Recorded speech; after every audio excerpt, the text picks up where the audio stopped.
Xavier Moreau, qui est un relais de la propagande du Kremlin en Europe. Lévy n'avait pas grand-chose à quoi renoncer. Il est nul. Et moi, j'ai du Quels talent. sont les intérêts de la France en mer Noire et en Ukraine? Zéro. Français sans peur, chrétien sans reproche. Ah ben là, c'est un Jean-Luc Il a Mélenchon. une tête de ce qu'il est, on dirait un pharmacien de province atteint de constipation. Bon, courage, on les aura.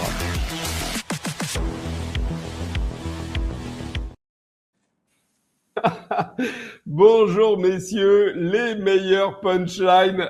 Alain, Xavier, bonjour. Vous êtes toujours très bons à écouter tous les deux. Messieurs, comment allez-vous? Ça va.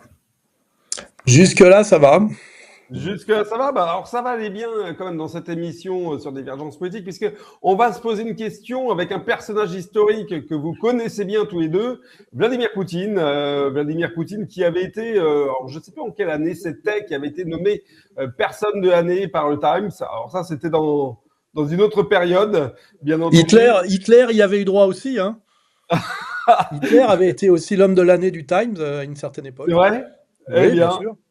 Bon, enfin, je préfère Vladimir Poutine, accessoirement. Alors, on va se poser effectivement la question aujourd'hui. Poutine est-il un exemple pour la France? La France a-t-elle besoin d'un Vladimir Poutine? Xavier et Alain, bon, Xavier, je connais à peu près le sens de ton orientation.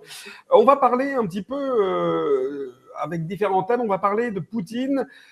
Moi, ce que je considère être un homme du peuple, Vladimir Poutine, c'est un jeune qui vient des milieux extrêmement modestes de Saint-Pétersbourg. Xavier, peut-être tu peux rappeler un petit peu l'historique de l'enfance de Vladimir Poutine, qui n'a pas été une enfance extrêmement heureuse, soyons clairs. Non, C'est un enfant de Leningrad, hein. C'est un enfant de Leningrad. Voilà. Il a perdu un frère pendant le siège de Leningrad par les Allemands, qui est considéré comme un génocide en Russie. D'ailleurs, c'est pour ça que quand Poutine compare Gaza à Leningrad, au siège de Leningrad, ça veut dire des choses. Et donc, effectivement, il a une famille très modeste. Cela dit, en Union soviétique, il y avait surtout des familles très modestes. Surtout juste après la Seconde Guerre mondiale, le pays qui était en pleine reconstruction. Donc, il traîne dans les rues de Saint-Pétersbourg, c'est un petit voyou. Et puis, le sport, je raconte l'histoire qu'il a racontée lui-même. Le sport le canalise, le judo notamment. Et puis, ensuite, il rentre donc il fait des études de droit et il rentre dans la prestigieuse école qui l'amène à la première direction du KGB, puisqu'à l'époque, les services de secret extérieurs, qui sont l'élite en fait du KGB, puisque c'est les linguistes, c'est ceux qui partent comme clandestins, non pas immigrés, mais comme pour être des espions dans un pays étranger. Donc ça suppose une parfaite maîtrise de la langue, ça suppose des réseaux, etc. Et donc il rejoint cette formation et ça va être décisif, je pense déjà pour son comportement. Encore aujourd'hui, le contrôle de soi, le fait de ne pas avoir de fierté mal placée. La fidélité aussi, la fidélité pour pas qu'ils fassent défection. Tu imagines bien qu'ils envoyaient pas n'importe qui, tu vois. C'est vrai qu'Alain, tu as raison. Ça, c'est quelque chose qui caractérise le président russe, c'est qu'il a un cercle de proches autour de lui qui sont des fidèles depuis son enfance, depuis sa jeunesse, depuis son arrivée à Saint-Pétersbourg, donc à Leningrad, à la mairie, puis après au KGB. C'est ça, Vladimir Poutine, c'est la fidélité? En tout cas, il a la réputation, dans une période qui était très troublée, les années 90, d'être quelqu'un qui était fidèle à sa parole. Alors ça, après, je ne sais pas s'il y a une légende ou pas, mais ça doit forcément être un peu vrai. Et on me l'a répété encore récemment par des gens qui ont eu un contact direct avec lui, qui m'ont dit quand il promet quelque chose et qu'il dit quelque chose, voilà, c'est coulé dans le bronze. Et ça, ça fait quand même sans doute une différence avec beaucoup de monde, surtout dans les périodes troublées où souvent la parole ne vaut pas grand-chose, quoi. C'est vrai. D'ailleurs, ça lui a été reproché, hein. Par exemple, il a été d'une loyauté irréprochable vis-à-vis de Boris Yeltsin et de sa famille, puisqu'on appelait d'ailleurs la famille, puisqu'ils n'ont jamais été inquiétés, alors qu'ils avaient quand même largement tapé dans la caisse. Il a également été tous les oligarques. En fait, Poutine, au bout de 6 mois d'arriver au pouvoir comme président, il convoque les oligarques, il fait une grande réunion, on trouve ça sur Internet, et il prévient, bon, on ne va pas reprendre ce que vous avez volé dans les années 90, ça été reproché à Poutine, parce que c'est l'anarchie comme ça. En revanche, vous payez des impôts, vous réinvestissez en Russie, vous ne faites plus de politique. Tout le monde a compris, sauf quelques-uns. Berezovsky a fini suicidé par le MI6 après avoir fui en Angleterre. Khodorkovsky a fait 10 ans de prison. Et aujourd'hui, il végète à essayer de nourrir une opposition libérale en Russie qui n'a aucun avenir. Et en revanche, des gens comme Potanin, que les gens connaissent moins, lui, il a compris, il s'est retiré. Et c'est d'autant plus intéressant que c'est les gens qui ont choisi Poutine. Donc, s'ils avaient écouté Poutine aujourd'hui, ils seraient.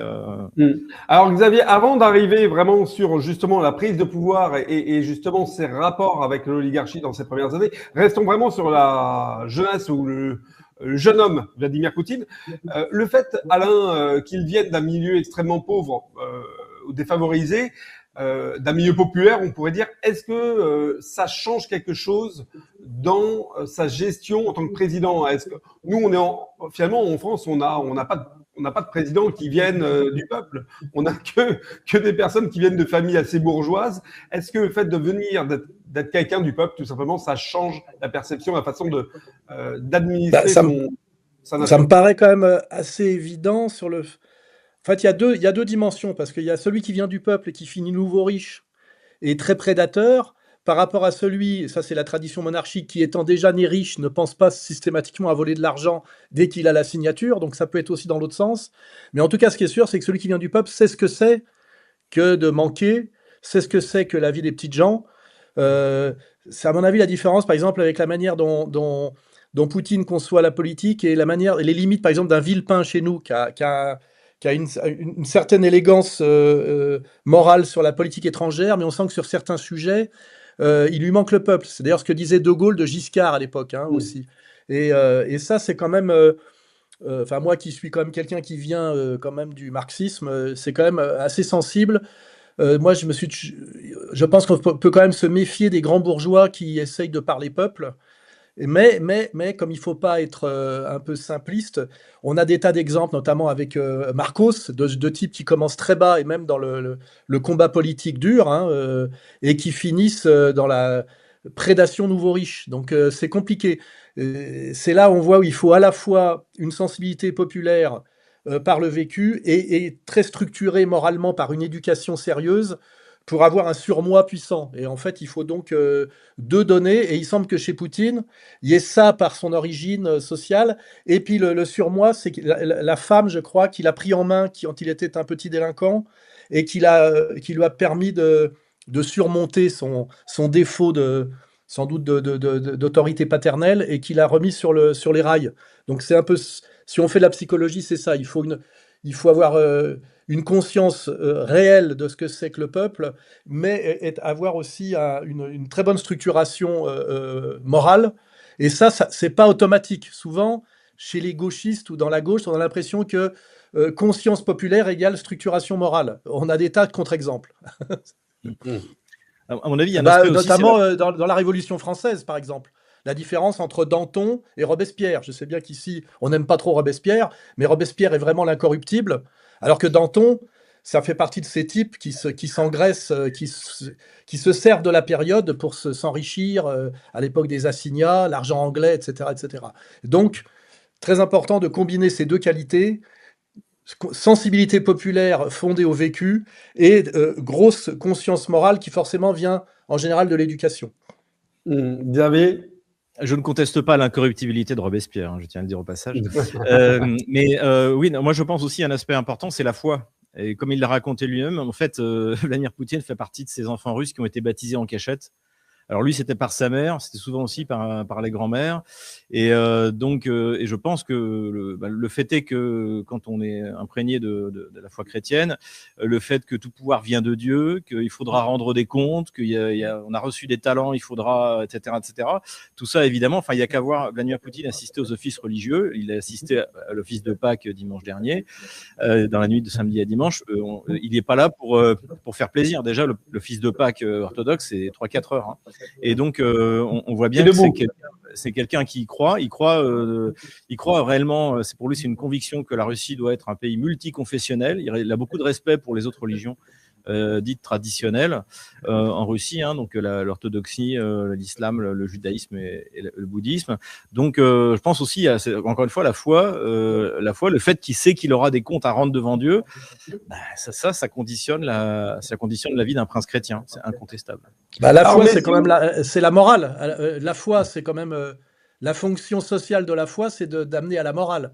Ce qui est d'ailleurs souvent un paradoxe chez, tu sais, ce que j'appelle les têtards de bénitier ou chez certains musulmans, tu sais, qui se soucient beaucoup de la forme plutôt que du fond. Jésus disait la lettre plutôt que l'esprit, je crois. C'est qu'en allemand, l'utilité pratique de la religion, c'est quand même d'inculquer une morale. C'est pour ça que quand on l'élimine, même Robespierre se posait la question de la nécessité de l'être suprême. Il voyait très bien qu'il manquait quelque chose dans la Révolution, et on voit bien d'ailleurs qu'avec la Troisième République, où cette question est évacuée totalement au profit d'ailleurs de la maçonnerie, on a ce déficit de morale transcendante. Parce qu'effectivement, pourquoi aurait-on un sens moral au niveau des masses? Je veux dire, si on n'a pas un peu peur de l'enfer et du châtiment divin, ça peut aider. Ça peut aider.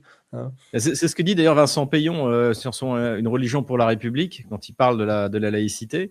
C'est qu'en fait, il se rend compte que la Troisième République se rend compte que les Français sont un peuple extrêmement pieux, que le fait religieux est extrêmement important. Et donc, il se dit, en fait, on ne peut pas se contenter d'interdire la religion catholique, comme ça a été fait quasiment, ou d'essayer de la contrôler. Hein, c'est dès 1789, la constitution civile du clergé. Il faut trouver une solution et la remplacer par autre chose. Donc, et lui, il a trouvé, lui, hein, c'est le judaïsme. Le judaïsme serait la religion faite. C'est ce que dit Payon. C'est la religion qui serait faite pour la République, en fait. Alors, messieurs, ce qui est intéressant aussi dans ce côté populaire du président Poutine, Xavier, toi qui vis en Russie depuis son premier jour à la présidence, depuis 26 ans désormais, c'est que c'est quelqu'un qui est apprécié des Russes. Véritablement, on voit à chacun de ses déplacements, il y a un enthousiasme non fin. Alors souvent, on voit des vidéos de Macron, nous en France, il est hué. Alors les médias essayent de camoufler, de masquer un petit peu les bruits des gens qui le huent ou qui l'interpellent ou qui avec véhémence sur le côté. Vladimir Poutine, c'est pas du tout ça. C'est pas comme Trump, notamment qu'on a vu le week-end dernier aller à un match de MMA qui s'est fait siffler par la salle, etc. C'est quelqu'un dont on sent que les Russes ont envie d'être proches de lui et l'aiment véritablement. Est-ce que encore une fois, c'est cette notion populaire qui le rend, je dirais, perd un petit peu de ses concitoyens?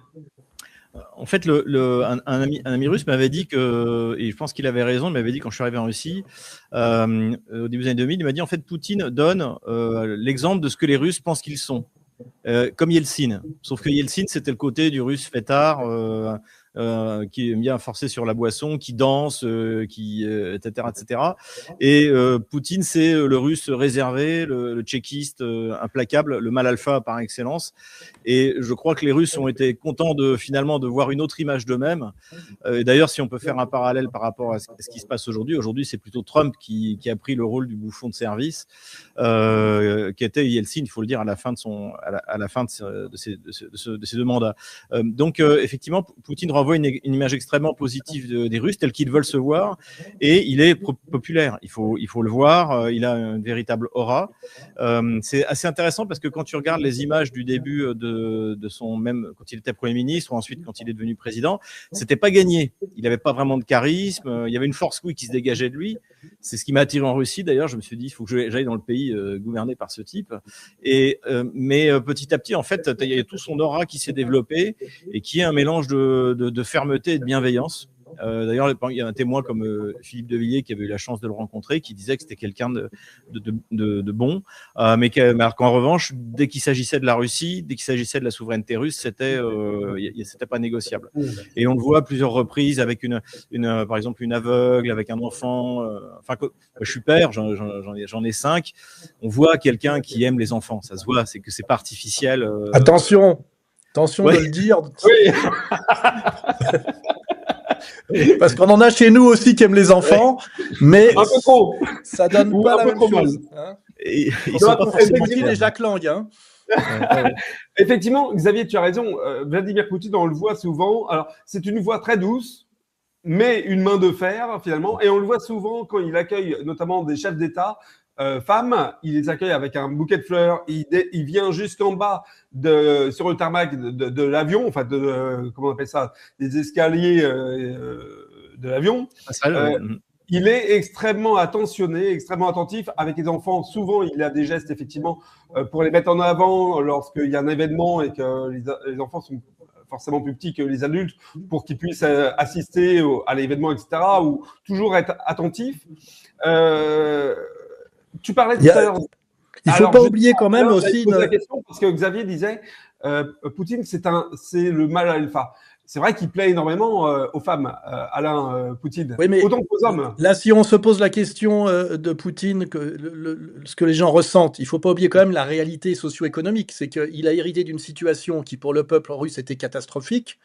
Et même si ce n'est pas le paradis, il a quand même redressé le pays sur le plan, je dirais, de la qualité de vie quotidienne du peuple russe. Donc, de toute façon... De ce point de vue-là, son bilan est globalement positif, hein, c'est vraiment l'expression. Alors évidemment, la bourgeoisie des médias français s'en fout de ça, parce qu'en fait, ils ne pensent jamais à ce genre de déterminant. C'est ce qui s'est passé au niveau de la médecine populaire, de l'espérance de vie, de la mortalité infantile, de la médecine. Moi, je viens d'arriver ici, donc je ne suis pas un spécialiste, mais j'ai été très étonné très vite de choses quand même sont très importantes. Les transports ne coûtent pas cher, la médecine est de très bonne qualité et ne coûte pas cher, quand on voit l'effondrement de la médecine publique en France, par exemple. Et ça, c'est des critères objectifs qui, en dehors de la psychologie, fait que pour le peuple russe, qui ne sont pas forcément les élites de Saint-Pétersbourg et de Moscou qui voyagent à l'étranger, pour le peuple russe, il a amélioré leur situation objective. Donc ça, déjà, en dehors même d'une analyse psychologique, c'est une certitude sur 20 ans. Et ça, c'est vrai que c'est un peu là-dessus que font l'impasse les critiques virulents occidentaux, justement toujours par du psychologisme. Hein, ils essayent toujours... moi, là-dessus, j'aime bien Todd, tu sais, l'école des annales, tu sais. Espérance de vie, mortalité infantile, niveau d'éducation, médecine publique, etc. Et là-dessus, il y a eu un énorme redressement de la Russie sous Poutine, alors qu'après l'effondrement de l'URSS, il y a eu, dans un pays qui était déjà en voie d'effondrement, il y a eu en réalité une accélération de l'effondrement, une explosion des inégalités économico-sociales, etc.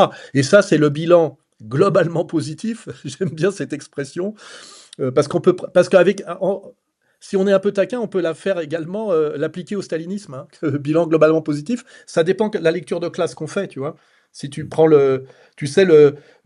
celui auquel s'intéressait Tolstoï à la fin du 19e siècle, hein, le moujik, et puis tu regardes ce qu'est on va dire le prolétaire des années 50, avant la mort, on va dire fin 40, on peut imaginer que pour celui-là, il était logique qu'il aille pleurer sur la tombe de Staline. Je veux dire, Staline lui avait fait du bien, tu vois ce que je veux dire.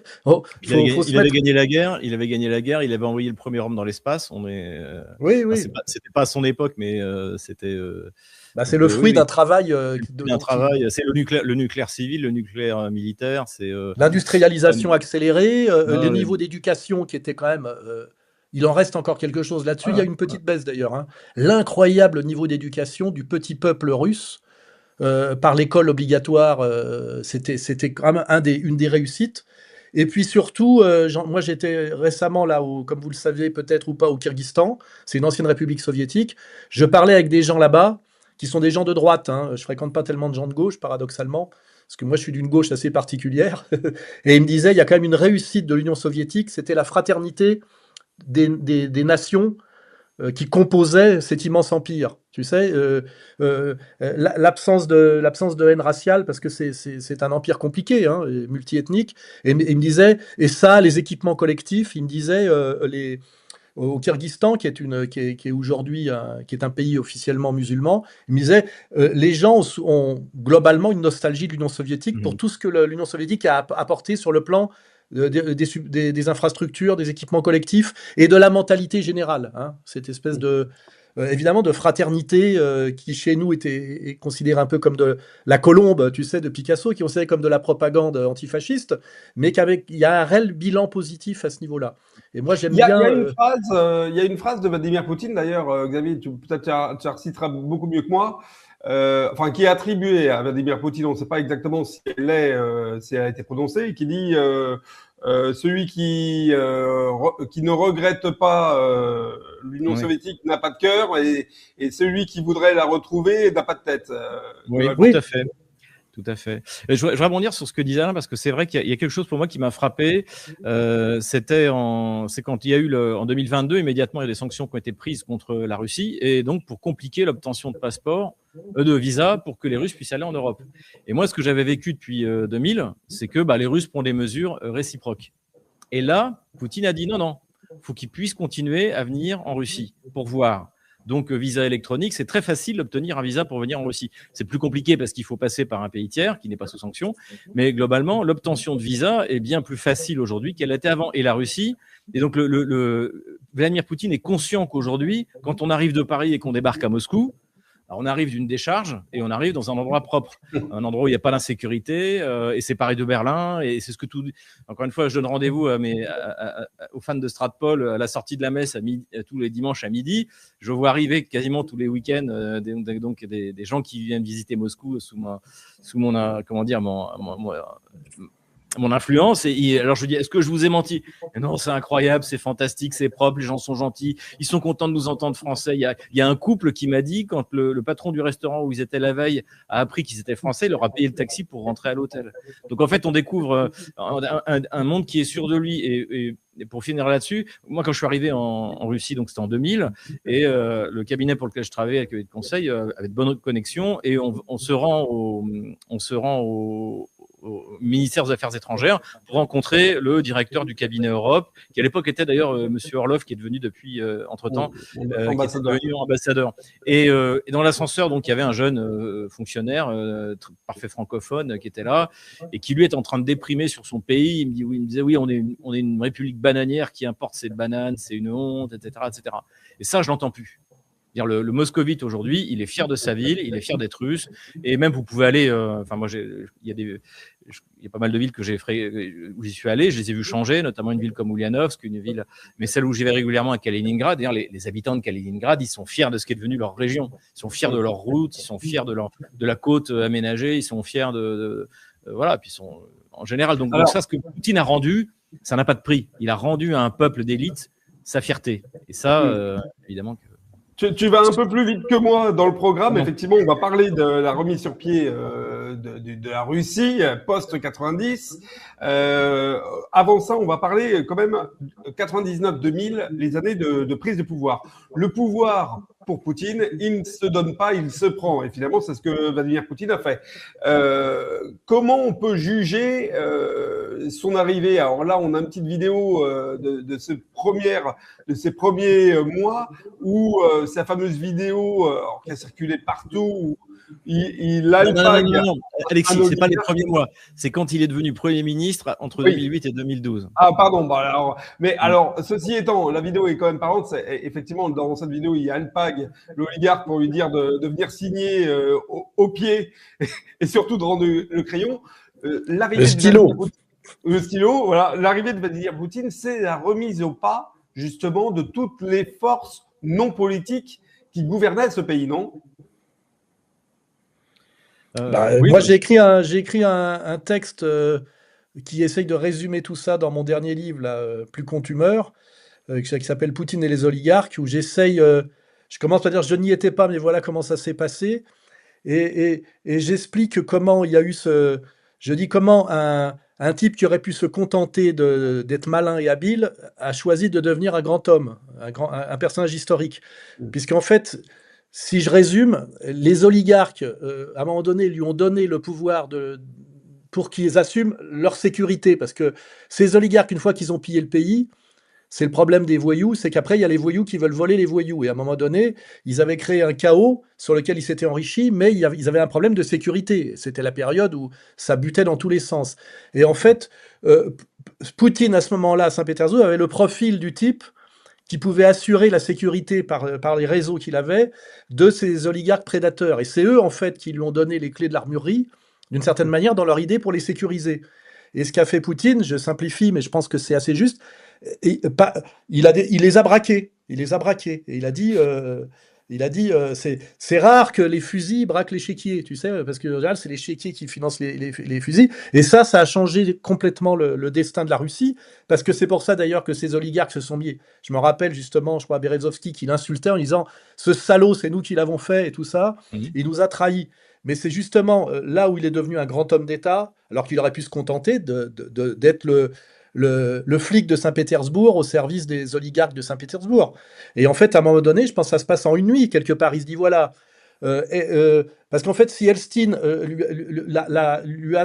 l'a conseillé auprès des oligarques pour prendre sa suite, d'ailleurs, je crois que Poutine a garanti contre cette imprimature à Elstine la sécurité de sa famille qui risquait de gros règlements de compte derrière. C'est d'ailleurs pour ça qu'il a été fidèle à sa parole et en même temps, on peut lui reprocher de ne pas avoir puni. Mais c'est ce qu'il s'y était engagé. Et c'est là que Elstine lui a transmis le flambeau. C'est parce qu'il assurait la sécurité, non pas de Poutine qui allait bientôt mourir, d'Elstine qui allait bientôt mourir, mais il a été très inquiet pour ses descendants. Et là, on aurait pu dire que la carrière de Poutine s'arrêtait à ce moment-là. C'est avec mes réseaux et mes contacts qui sont ce qui reste de forces structurées, légales en Russie, police, service, etc., j'assure la sécurité des prédateurs oligarques. Et il les a braqués. Et d'ailleurs, on a une vidéo géniale, hein, c'est cette table où ils sont tous assis. Il définit les nouvelles règles. Et je crois que c'est Khodorkovsky qui lui explique petit con, c'est nous qui t'avons mis là, c'est pas pour que tu nous donnes des leçons, c'est pour que tu nous obéisses. Et lui, il dit rien, il dit en gros rendez-vous la semaine prochaine. Et puis pour Khodorkovsky, il n'y a pas de semaine prochaine. Il le fait arrêter le lendemain matin. Et là, tous découvrent en réalité qu'ils sont très fragiles, même s'ils sont très riches, parce qu'ils peuvent se faire arrêter au petit matin. Et je crois qu'il y a même un épisode, j'espère qu'il est vrai, c'est quand même, il leur donne rendez-vous dans la datcha de Staline, qui est fermée depuis des décennies, je crois. Il leur donne rendez-vous dans cette datcha à faire un espèce de barbecue avec des merguez, un truc très très populaire. Et là, ils sont tous terrorisés parce qu'ils ont cette image stalinienne qui revient. Et la phrase de tous, c'est qu'est-ce qu'on peut faire pour vous? C'est-à-dire qu'il y a le moment où ils ont compris qu'ils avaient filé les clés de l'armurerie à un type qui n'allait pas les servir, mais qui allait essayer justement de les remettre à leur place. Et c'est ce moment-là, j'espère que, bon, j'ai pas les preuves, hein, mais je crois, je sais pas si Moreau connaît mieux cette histoire que là, mais c'est ça le moment, je dirais, où Poutine bascule d'un type qui a une opportunité dans une séquence où il est quand même l'homme de main des oligarques de Saint-Pétersbourg, et là, il décide de devenir un grand homme d'État avec les... Et je pense si on faisait un film un jour sur lui, il doit y avoir un moment donné où une nuit entière, il doit, peut-être parce qu'il est religieux, tu sais, un peu comme ça a pu arriver à De Gaulle, par exemple, en disant, voilà, qu'est-ce que va être mon destin? Est-ce que j'y vais ou est-ce que j'y vais pas? Ou c'est quand même pas simple. À mon petit niveau, c'est en gros aussi, est-ce que je passe le rideau de fer? Est-ce que j'abandonne tout pour continuer mon combat? Et moi, souvent, j'imagine la nuit où Poutine a décidé de passer de mecs bien en place et malin qui aurait pu se contenter de ça, à grand homme d'État qui rentre dans l'histoire. Je ne sais pas ce qu'en pense Xavier, mais j'aime beaucoup cette idée du moment, de cette nuit, tu sais, de type face à son destin, qui décide d'y aller ou pas, et qui y va. Oui, en fait, ce qui est intéressant, c'est qu'en fait, tout ça, il y a un mûrissement en fait de Vladimir Poutine qui a dû passer donc par son expérience à la première direction du KGB, notamment quand il était en poste en Allemagne. Il a vu l'effondrement de l'Europe de l'Est. Il a braqué des Allemands qui voulaient attaquer on va dire la permanence de la première direction, donc sur l'Allemagne de l'Est. Il a vu la mort de près. Il y a également autre chose d'intéressant, c'est que d'ailleurs j'ai vu que tu avais mis les images à un moment, Alexis. C'est cette interview qu'il donne alors qu'il vient d'arriver à Saint-Pétersbourg comme en gros responsable des relations internationales. Donc il travaille avec Sobchak, qui est un des premiers grands réformateurs russes. Il est le parrain de sa fille d'ailleurs, qui est une libérale née, une gauchiste un peu, enfin, pour moi assez limité. Mais ce qui est intéressant, c'est que donc là, il est interviewé, l'équipe de télé débarque dans son bureau et voit qu'il n'y a plus le portrait de Lénine. Et donc, le journaliste, on est encore en URSS, on est à la fin, juste avant la fin de l'URSS, fin 91. Et il dit, mais pourquoi est-ce que vous avez retiré le portrait de Lénine? Alors à l'époque, tout le monde retire le portrait de Lénine. Et lui, il dit, écoutez, moi j'ai une approche de ça tout à fait rationnelle et apaisée. J'ai lu tous les classiques du communisme, Marx, Lénine, etc., etc. J'en conclus que ce qu'ils ont fait de nous priver du marché est une aberration, et surtout, ils ont placé fin de 91, sous l'État unitaire russe, une bombe. Et cette expression de placer sous l'État unitaire russe une bombe, on l'entend régulièrement dans la bouche de Poutine jusqu'en 2022. Et pourquoi ? Parce que en fait, les bolcheviks arrivent et immédiatement, ils créent ces républiques socialistes soviétiques, notamment d'Ukraine, rassemblant des peuples qui n'ont rien à faire ensemble, la Biélorussie qui n'a jamais existé en tant qu'État, et puis toutes ces républiques d'Asie centrale, qui elles d'ailleurs sont reconnaissantes, parce que la natiogénèse de ces républiques d'Asie centrale, où Alain vient d'aller au Kyrgyzstan, eh bien, elle naît grâce au commissaire aux nationalités, qui est Staline à l'origine. C'est la mission que Lénine lui a donnée. Et donc en fait, Poutine déjà, donc, on sait sans aucun doute que fin 1991, il avait compris le mal qu'avait fait la constitution soviétique dans la création notamment de l'Ukraine, la République socialiste soviétique d'Ukraine, qui rassemblait la Crimée, la Nouvelle-Russie, l'Ukraine centrale, un morceau de la Pologne avec les Galiciens, un bout de Hongrie, c'est d'actualité, un bout de Roumanie, etc., etc. Donc en fait, il a déjà des conceptions. Et ce qui serait intéressant d'ailleurs, c'est une des questions que je lui poserais si je pouvais l'interviewer, c'est de lui demander mais comment est-ce qu'on fait naître une pensée contrariant, comme disent les Anglais, dissidente, alors qu'on est quand même un colonel du KGB. Alors je pense que le fait d'avoir été en poste à l'extérieur, de parler couramment une autre langue, ça aide. Et donc voilà. Et donc ça aboutit effectivement à ce moment où, comme le dit Alain, il prend la décision de dire non seulement je vais accepter la proposition d'Yeltsin. On dit qu'Yeltsin a fait deux grandes choses pour la Russie, c'est Poutine et copier la Ve République, puisqu'en fait, si la Ve République sans De Gaulle, on voit ce que ça donne. La Ve République russe sans Poutine, est-ce que ça aurait été aussi efficace ? Sans doute pas. D'ailleurs, ce qui est intéressant, c'est que une des quelques réformes constitutionnelles qu'a fait Poutine, c'est de revenir au sextennat, puisque ce couillon de Chirac nous a fait passer du septennat au quinquennat. Poutine arrive avec une constitution où le président est là pour 4 ans, il met 6 ans pour qu'il y ait une véritable alternance entre le Parlement, le président, etc.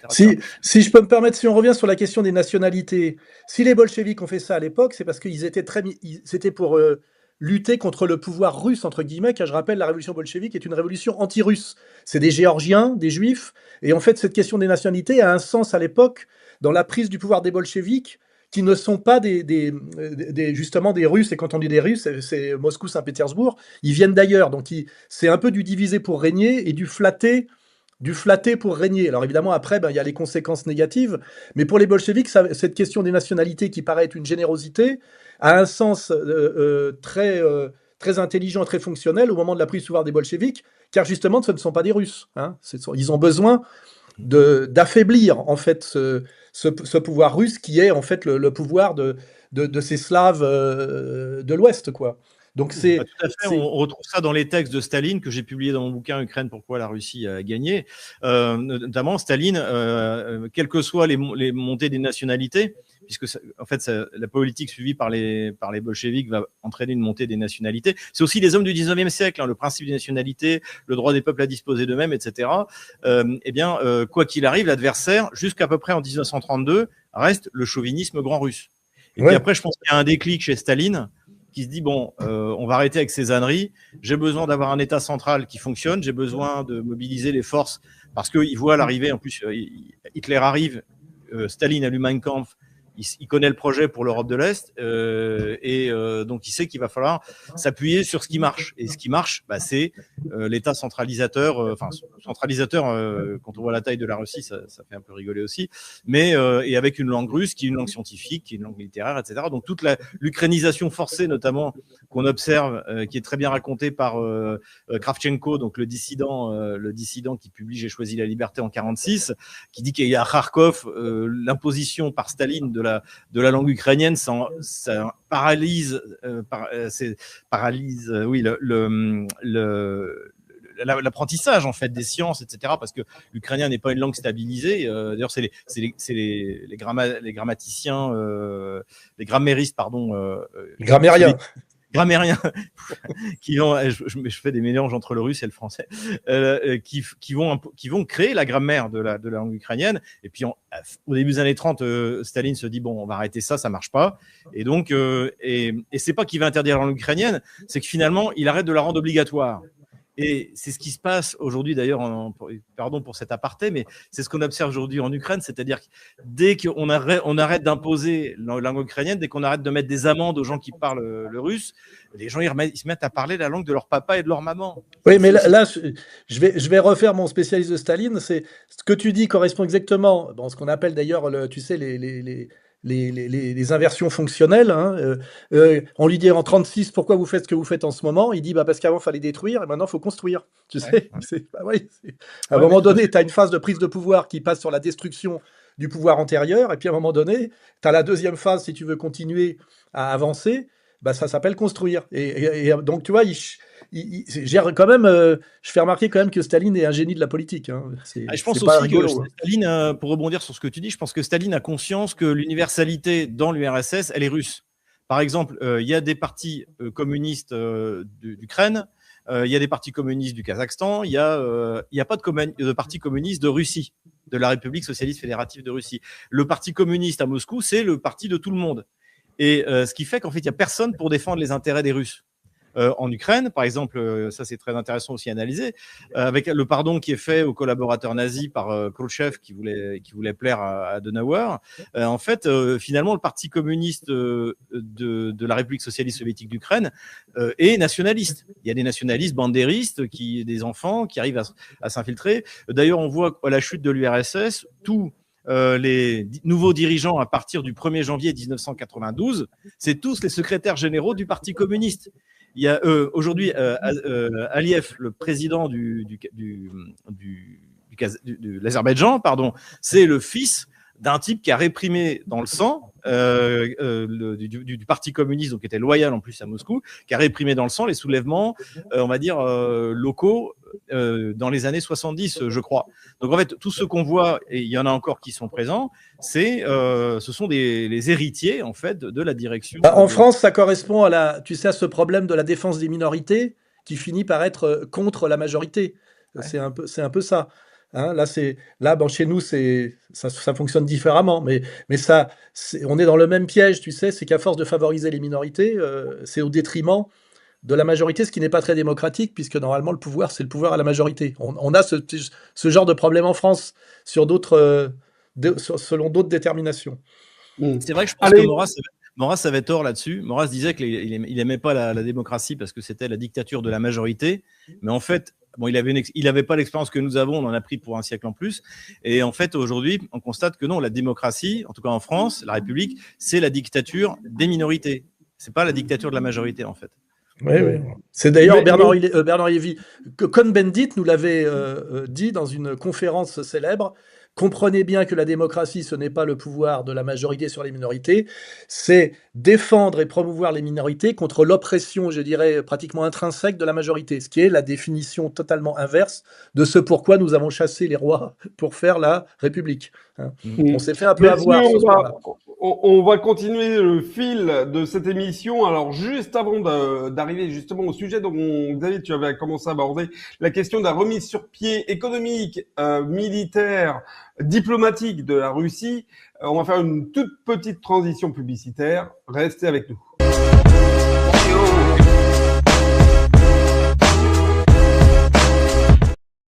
Allez, c'était vraiment court et ça me permet de vous dire que, nous sommes un canal comme le canal alainsoral.com, comme Égalité et Réconciliation, comme nos amis de GPTV, comme TV Liberté et tous les autres. Nous sommes un canal qui ne reposons que sur votre soutien, que sur votre aide. Donc, c'est très important pour nous tous, que ce soit Divergence Politique, que ce soit Égalité et Réconciliation, que ce soit GPTV et tous ceux que j'ai cités. Faites un j'aime, s'il vous plaît, à la vidéo, partagez-la avec vos amis, abonnez-vous à nos canaux, activez la cloche pour avoir justement les notifications sur toutes les émissions. Et puis, si vous voulez nous soutenir, il y a personne d'autre que vous qui le fera, je vous le dis, on est dépendant de vous. Faites un don, bien évidemment, à Alain Soral, à Divergence Politique.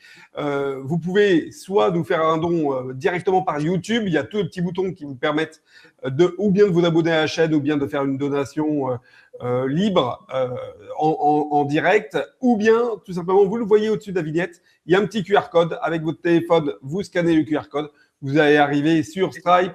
ou sur PayPal. Et puis là, vous faites ce que vous voulez, 1 euro, 2 euros, 5 euros, 10 euros, ce que vous pouvez. Mais en tout cas, il n'y a que vous pour nous aider, pour aider l'axe de la résistance. Alain, est-ce que tu veux nous parler un petit peu, justement, on va le mettre en grand. Hop, zut, j'ai fait bugger le truc. Hop, là, voilà, on va te mettre en grand. C'est quoi l'axe de la résistance? Tu veux nous en parler et puis dire comment, justement, on peut te soutenir un petit peu? Moi, c'est simple, c'est qu'à un moment donné, je résiste en France. Après, j'ai quitté la France pour continuer à résister en Suisse parce que ma double nationalité, je ne reviendrai pas là-dessus, c'est quelque chose qu'avait organisé mon père parce qu'il avait des problèmes dans les années 80, m'a protégé pendant 5 ans de plus des persécutions françaises. Et il se trouve qu'à force de pression, notamment d'une communauté dont j'ai compris que c'était la seule et vraie communauté internationale, c'est-à-dire qu'elle impose sa loi au-delà et au-dessus des frontières, ils ont réussi finalement par un travail de harcèlement qui est leur spécialité, et de chantage et de corruption, à exiger des Suisses qui me punissent pour les mêmes raisons qu'en France. Donc à un moment donné, j'avais échappé à la prison en France, ça s'aggravait puisque j'étais passé de la 17e à la 16e chambre, et récemment j'ai été condamné pour association de malfaiteurs dans un but de soutien au terrorisme iranien, dans cette histoire d'échange de prisonniers, tu sais, qui vient d'avoir lieu d'ailleurs, ce qui fait que je me retrouve le seul à être condamné dans une histoire où on dit que je suis à la tête de la pieuvre iranienne, pieuvre iranienne qui consiste en 3 personnes, dont 2 que je ne connais pas, mais ça serait moi le patron. C'est-à-dire que je suis tellement, comment dire, un espion que je l'ignore moi-même. Tu vois ce que je veux dire? On est dans le. C'est la phase ultime. Voilà, c'est la phase ultime. Et donc, j'étais donc en Suisse pour échapper à la prison en France, parce que là, j'ai un mandat d'arrêt en France, en plus de 7 plus 2 années de prison. On ne sait jamais ce que ça donnerait réellement en vrai, puisque c'est une arithmétique compliquée, mais ça fait plusieurs années, ça c'est sûr, non aménageable. Et là, en Suisse, je prenais pour la première fois, après une condamnation pour la grosse lesbienne qui s'était convertie en bracelet, mais j'avais déjà été condamné à de la prison en Suisse pour la première fois au monde pour homophobie. C'était une première mondiale. Pour ceux qui pensent que la Suisse est une démocratie, c'est assez ambigu. Et là, j'ai repris une condamnation à 5 mois pour provocation à la haine. C'est toujours provocation à la haine, non suivie des faits, tu sais. Je crois que Trividic commence à comprendre ou à faire semblant de comprendre ou à mener toute cette dérive de délit d'opinion où maintenant on arrive à une dictature pure. Pour ceux qui s'excitent, tu sais, sur le stalinisme qui n'existe plus, aujourd'hui c'est en France et c'est en train de passer en Suisse, notamment en Suisse romande. Hein. J'ai un procureur qui s'acharne contre moi. Je suis encore convoqué alors que j'ai quitté la Suisse et que je suis officiellement à Moscou. Et je continue à être convoqué avec mandat d'arrêt en Suisse au mois de mai. Hein. Il y a vraiment...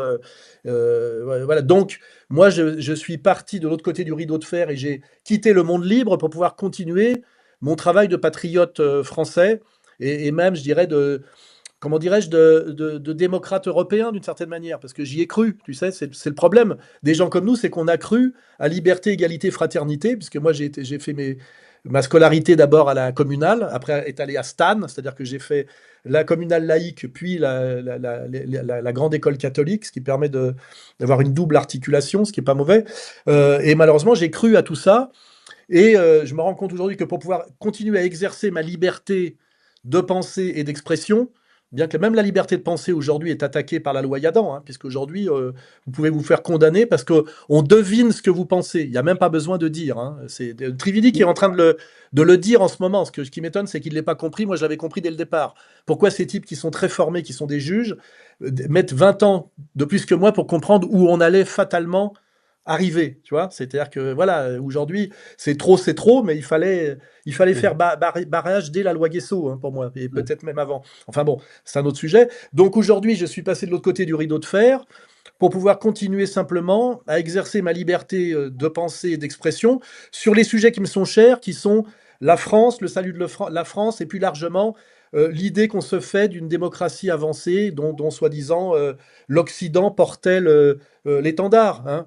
Qui d'ailleurs, paradoxalement, je suis obligé de le reconnaître avec ce qui s'est passé pour ma cagnotte, existe encore par le premier amendement aux États-Unis. Aux États-Unis, j'ai pu sauver ma cagnotte, alors qu'en France, dès que vous faites un truc genre Tipeee, ça saute dans la semaine, sans qu'on vous explique que pour non-respect des règles de la communauté, vous savez ni quelle règle ni quelle communauté, vous pouvez juste essayer de le subodorer.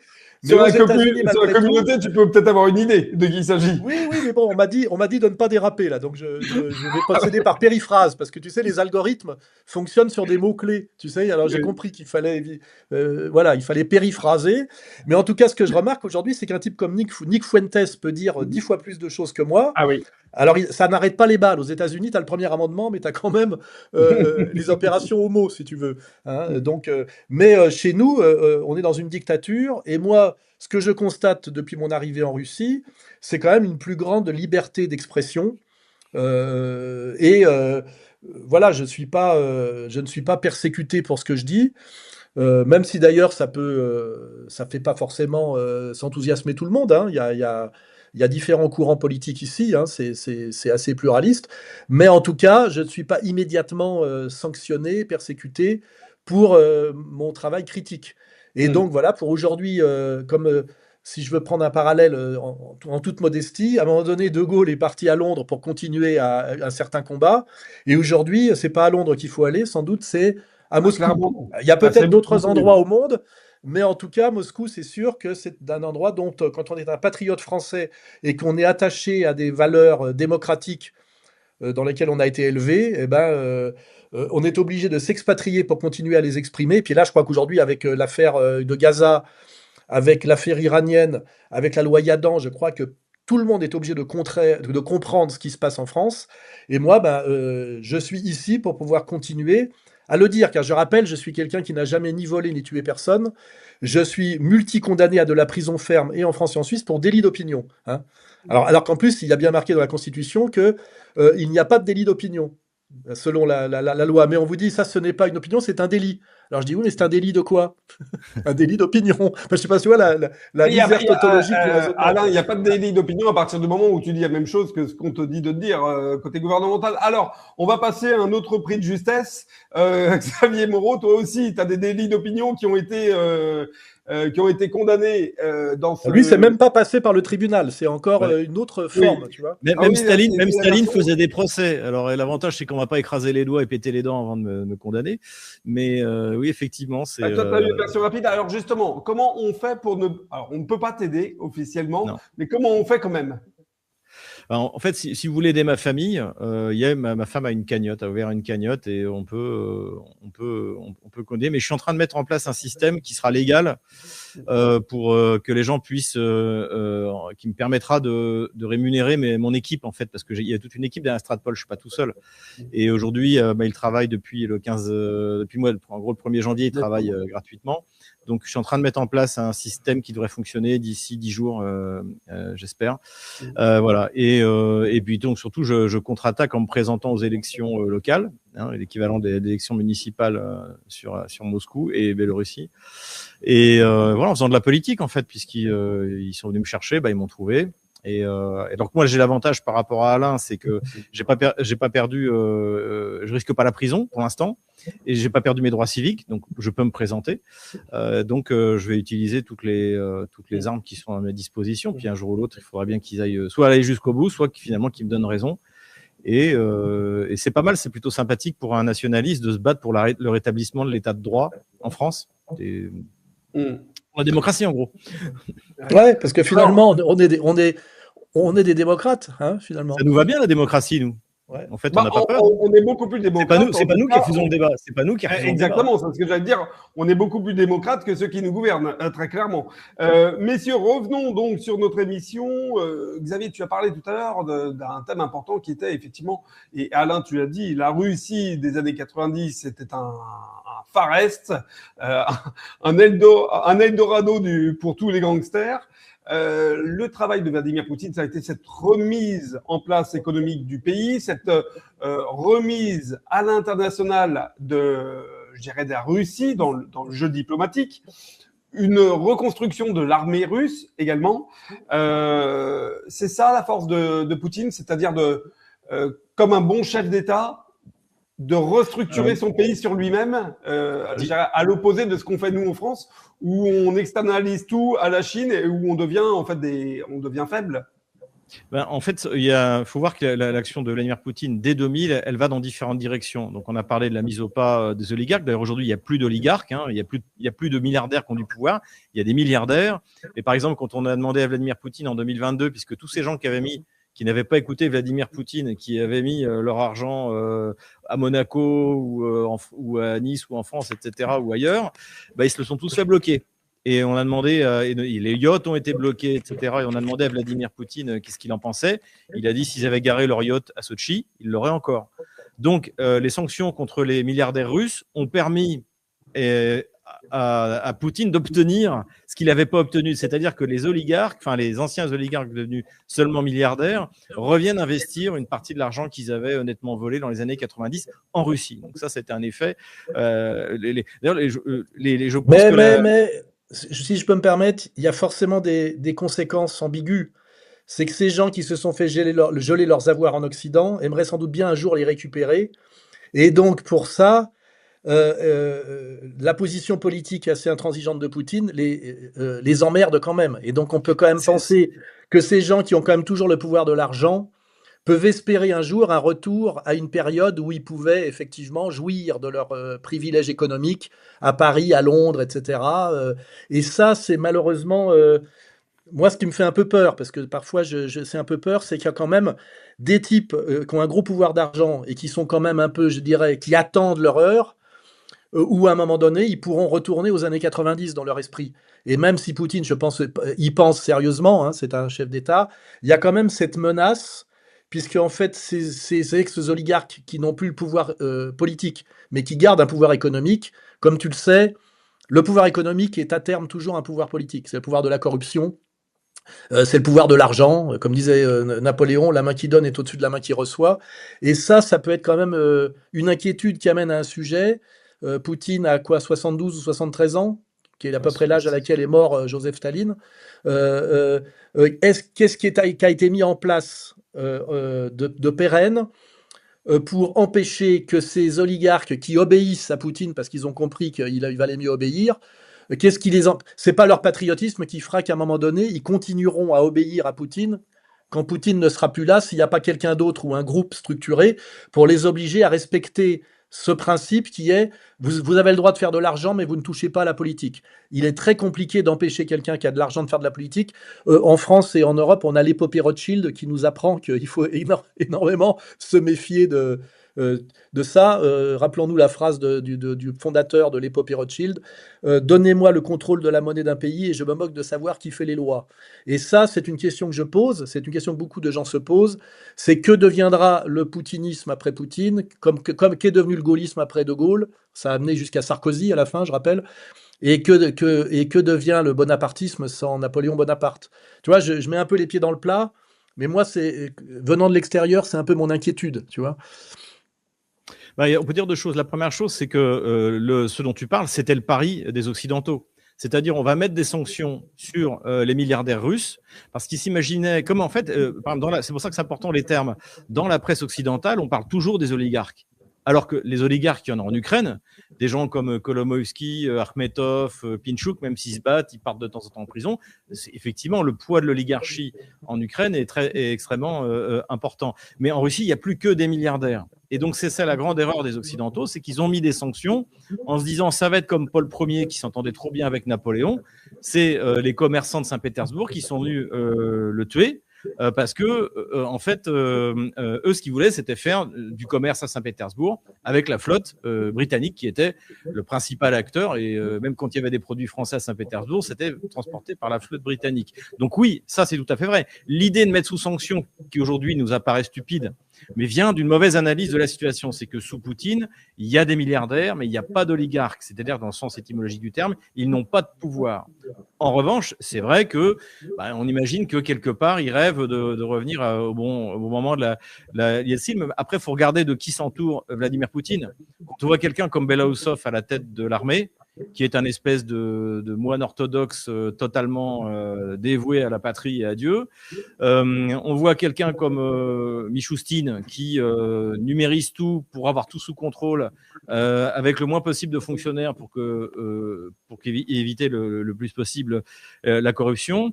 Et c'est aussi, puisqu'on parle notamment de l'action de Vladimir Poutine, il y a quelque chose qui est nié dans les médias occidentaux, c'est que Poutine a triomphé de la petite corruption. Moi, par exemple, je n'ai pas donné un pot de vin à un flic depuis 10 ans. Depuis 10 ans. Moi, je peux témoigner que pour mes histoires de visa, etc., j'ai bénéficié pratiquement d'aucun raccourci qu'on pourrait considérer comme illégal. Hein. La loi s'applique assez strictement. Ça m'a permis de découvrir un peu l'Asie centrale. C'était le plan de Medvedev. C'est on va mettre un ordinateur entre chaque citoyen et le fonctionnaire. Alors, justement,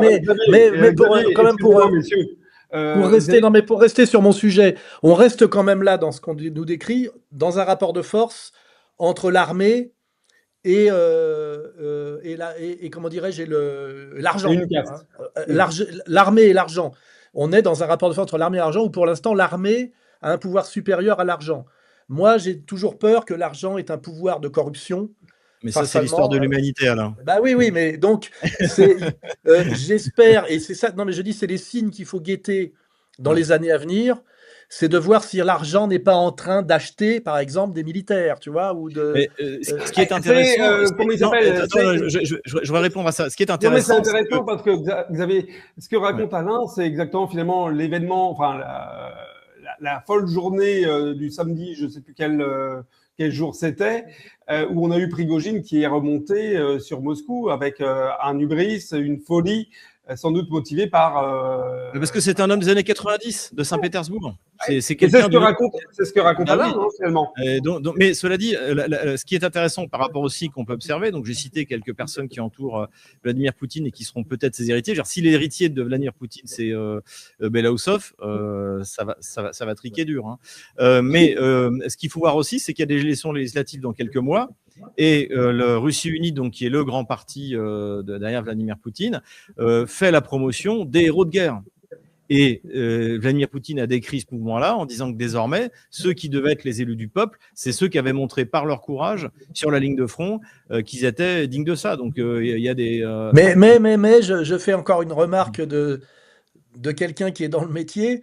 Il faut que ces héros de guerre qui sont des militaires se forment à la politique, qui est un autre sport. Un sport ils sont formés. Il y a ce qu'on appelle le temps des héros. Donc c'est un cycle de formation qui est donc quand vous êtes repéré, vous êtes à la fois un héros et vous avez quand même un QI à 3 chiffres. Vous êtes pris. Voilà, faut les deux. Et vous êtes pris et vous êtes formé. Mais ça, en plus, c'est général depuis l'arrivée de Vladimir Poutine. Je me souviens. Alors, il se trouve que je m'entends bien avec le ministre du développement de l'Extrême-Orient russe et de l'Arctique, Alexei Tchekounkov. Et donc, il est parfaitement francophile. Je l'ai interviewé déjà à 2 reprises pour RT en français.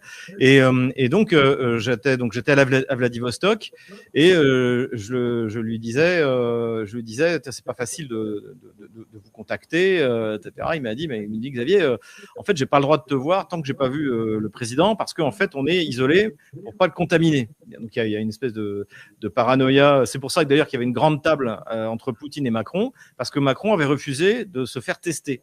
Alors que les Russes disent, vous pouvez nous tester, vous pouvez tester Poutine, mais je pense que Macron n'avait pas forcément envie qu'on sache ce qu'il avait dans les veines. Ouais. Donc la table était comme ça, mais au même moment, il y avait d'autres réunions où la table était normale. Et donc, il me dit, nous, on est à l'isolement. Et je lui dis, mais qu'est-ce qu'il fait Poutine avec le décalage horaire? Il me dit, il dort pas, parce que comme il repartait après, je sais pas où. Et en revanche, il reçoit. Et je lui disais aussi que j'étais impressionné par le niveau de formation et de capacité de réponse au gouverneur adjoint de la région Amour, qui en plus était donc un jeune qui devait avoir une 35 ans à peu près. Je lui posais des questions qui n'étaient pas forcément faciles, notamment le niveau de gazéification, le rôle que jouait une force de Sibérie, donc le gazoduc entre la Russie et la Chine, etc. Et je lui posais des questions qui n'étaient pas des questions pièges dans mon sens, mais il savait tout. Et il m'a expliqué, ben, tu vois, là, il va passer, Poutine, comme il est pas là souvent dans l'extrême-orient russe, malgré tout, il va recevoir, pendant toute la nuit, il va recevoir tous les gouverneurs et les gouverneurs adjoints. Si tu te loupes, tu pars dans le privé. C'est l'inverse de la France, en fait. Quand tu es nul, tu vas servir l'État. Quand tu es bon, tu pars dans le privé. Et là, en fait, c'est ce qui s'est passé. C'est-à-dire, il m'a dit, en fait, ils se préparent pour cette rencontre avec Vladimir Poutine parce que il va être testé pour ça. Et je lui dis, mais quand même, à 35 ans, ils sont quand même brillants, etc. Il m'a dit, cycle de formation. Donc, ça s'appelle la formation présidentielle. C'est un cycle qui dure plusieurs années et il m'a dit, tu peux très bien finir gouverneur même avant 40 ans, si tu es bon. Donc, en fait, il y a une sélection des élites qui rappelle d'ailleurs ce qu'on a un peu connu en France. On a quand même su générer des élites avec les grands concours, etc. C'était le bon côté d'ailleurs on va dire, de cet esprit un peu révolutionnaire. Méritocratie républicaine. Ouais, méritocratie républicaine, ça avait du bon. Et donc, en fait, il y a une nouvelle génération qui arrive. Et de ceux que j'ai rencontrés, je suis confiant. Voilà. Après, effectivement, comme le dit Alain, le problème, c'est que c'est le diable. C'est-à-dire qu'à un moment, mais pourquoi tu te contentes de ça alors que tu pourrais… Voilà, c'est pour ça qu'il faut créer une élite. Une élite… Allez, messieurs, il nous reste un peu moins d'une heure. Il y en a beaucoup de sujets. Je voudrais qu'on parle aussi d'international. Alors, on va finir sur la question de la Russie, sur Xavier et Alain, ce que vous avez remarqué. C'est contrairement à ce que nous vivons en France, il y a une amélioration de la qualité de la vie ici en Russie. Tu parlais, Alain, tout à l'heure des hôpitaux, de la qualité des soins médicaux. Xavier, tu parles régulièrement dans tes vidéos de tout ce qui est mis, les terrains de jeu qui sont mis à disposition des gens au bas de leur immeuble, les infrastructures, notamment sur la route lorsqu'il neige en hiver pour pouvoir déblayer, la propreté, vous en parliez dans les rues. Tout ce qui tu parlais aussi, Xavier, de la petite criminalité, le combat contre la petite criminalité, le coût de la vie, l'amélioration des conditions de vie, les retraites pour les personnes âgées, il y a une amélioration de la qualité de vie en Russie, alors que nous, en France, on est dans une dégradation permanente. Ça a été le gros succès de Vladimir Poutine. Oui, incontestablement. En fait, il faut savoir que chez Vladimir Poutine, contrairement à ce que disait Alain Bauer, 2-3 fois je l'ai entendu raconter ses âneries sur LCI ou ailleurs, il disait oui, Poutine ne s'intéresse pas aux questions économiques, du genre c'est un bourrin, tout ce qu'il veut c'est faire la guerre pour reconstituer l'URSS. En fait, non. Les premières réformes immédiatement, avant même que les oligarques soient domestiqués, c'est des réformes économiques qui sont très libérales, c'est-à-dire une flat tax à 13% pour tous les impôts sur le revenu, capacité avec de créer une entreprise individuelle avec 6% libératoire, avec un chiffre d'affaires qui à l'époque allait jusqu'à $2 millions potentiel, et une simplification, une numérisation de tout ce qui est de tout ce qui est gestion, etc. Alors c'est pas encore parfait, mais quand on compare à la France, c'est il y a pas photo. La simplification fiscale, je me souviens, il y a 20 ans, j'ai pris un crédit pour acheter un petit appartement en France. Et donc, j'étais payé par une boîte française en Russie. Et je suis arrivé avec une fiche de paye. Fiche de paye, en fait, il y a une ligne. C'est combien tu gagnes à la fin. Voilà, point. Des histoires de brut, de machin, c'est même des choses que les Russes ne les intéressent pas, de savoir combien l'État te prend avec différentes taxes plus ou moins bidons. On sait exactement combien on te prend. La fiscalité est très simple et surtout, elle encourage l'entrepreneuriat. Quand tu payes 6% libératoire, c'est-à-dire que quand tu démarres une boîte, si tu ne gagnes pas d'argent, tu ne payes rien. Enfin, tu payes 6% de ce que tu n'as pas gagné. Donc, alors qu'en France, moi, j'ai des amis, je les vois, ils veulent entreprendre, mais ils ont à peine démarré qu'ils prennent déjà l'URSSAF. Voilà. Donc, en fait, Vladimir Poutine a créé une économie qui est un peu le paradis de l'entrepreneuriat. Voilà. Qui n'est pas parfaite. Hein. Il y a des tas de choses qui ne fonctionnent pas, mais qui est très, très simplifiée. Et à côté de ça, il a remis de l'ordre. Donc, finalement, il a créé une atmosphère où avant, tu faisais tout pour échapper à l'impôt. Aujourd'hui, tu payes tes impôts parce que déjà, tu regardes par la fenêtre et tu vois où ça va, dans les rues, les écoles, les hôpitaux, etc. Et puis deuxièmement, c'est beaucoup plus fatigant d'essayer de les contourner. Donc, vous me payez un petit peu plutôt que de… Donc, voilà. Donc, il y a tout un… Et surtout, il a eu de la chance, c'est qu'il a bénéficié jusqu'en 2008 d'un prix du pétrole qui était élevé. Donc, mais au lieu que cette richesse soit pillée, eh bien, il l'a redistribué, il a investi dans des infrastructures, il a, les routes en Russie, les voies ferrées, les aéroports, c'est tout ce qui a été créé sous Poutine, mais c'est tout simplement, extraordinaire. C'est extraordinaire. On est à un niveau chinois quoi, de modernisation. Là, ils sont en train de continuer la M12, donc qui est une autoroute. Alors, ils précisent en Russie rapide, parce que en Russie, tout n'est pas rapide, notamment les trains, mais qui va de Moscou, qui doit à terme aller jusqu'à Vladivostok. Donc là, ils sont en train de la prolonger jusqu'à Tioumen, et ils mettent en place les premiers camions sans conducteur, en test. On en est où, nous, là-dessus là Déjà, si tu mets des camions sans conducteur, ils vont se faire piller.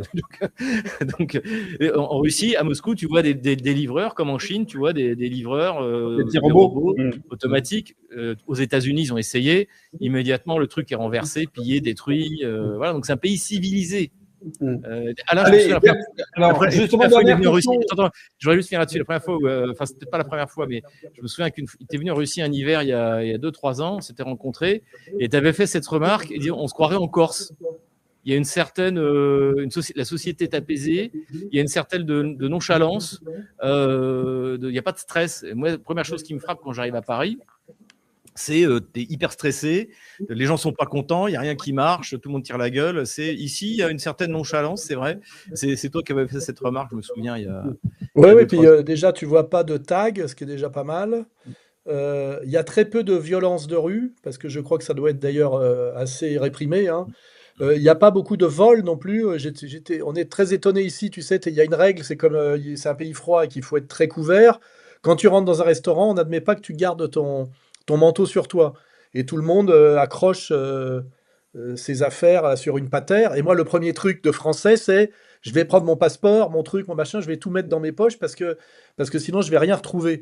Et moi, à chaque fois, on me dit, Alain, ça ne vole pas ici. Donc, oui, ça, c'est une grosse différence, oui. Là, les touristes qui vont aujourd'hui à Paris, en plus, les pauvres, ils arrivent à Roissy et ils traversent quand même toute la Seine-Saint-Denis. Eux qui ont l'image, tu sais, du pont Alexandre III et qui se croient encore du temps de, je sais pas pourquoi, Yves Montand et Édith Piaf. Je crois qu'il y a même à Sainte-Anne, tu sais, un département exprès pour les Asiatiques dépressifs, tu sais, les Japonais, asiatiques, qui est tellement... Oui, la France est dans une situation, comparée à la Russie en ce moment, d'effondrement sur plusieurs plans, notamment services publics, industrialisation, donc économie, et puis délinquance, violence, et puis même d'ailleurs en dehors de la délinquance, c'est le sentiment d'insécurité, parce que il y a toujours des sociologues qui nous expliquaient que il n'y a pas tant d'insécurité que ça, mais on confond avec un sentiment d'insécurité. Le sentiment d'insécurité, c'est ce qu'il y a de pire. C'est-à-dire que chaque fois que tu sors de chez toi, tu penses que tu pourrais te faire agresser. Donc tu es stressé. Et si tu penses que tu pourrais te faire agresser, c'est qu'il y a quand même des agressions. Donc de toute façon, les agressions créent un sentiment d'insécurité, et ce sentiment d'insécurité se définit pas par le nombre de coups de couteau par habitant. C'est que simplement, ça veut dire que tu es dans l'angoisse en permanence. Et moi, je parle pour ma famille élargie. Dans des endroits en France où ça n'existait pas... il y a encore, on va dire, 10 ans, 20 ans. Aujourd'hui, il y a des bandes ethniques partout, il y a la drogue partout, il y a de la violence partout.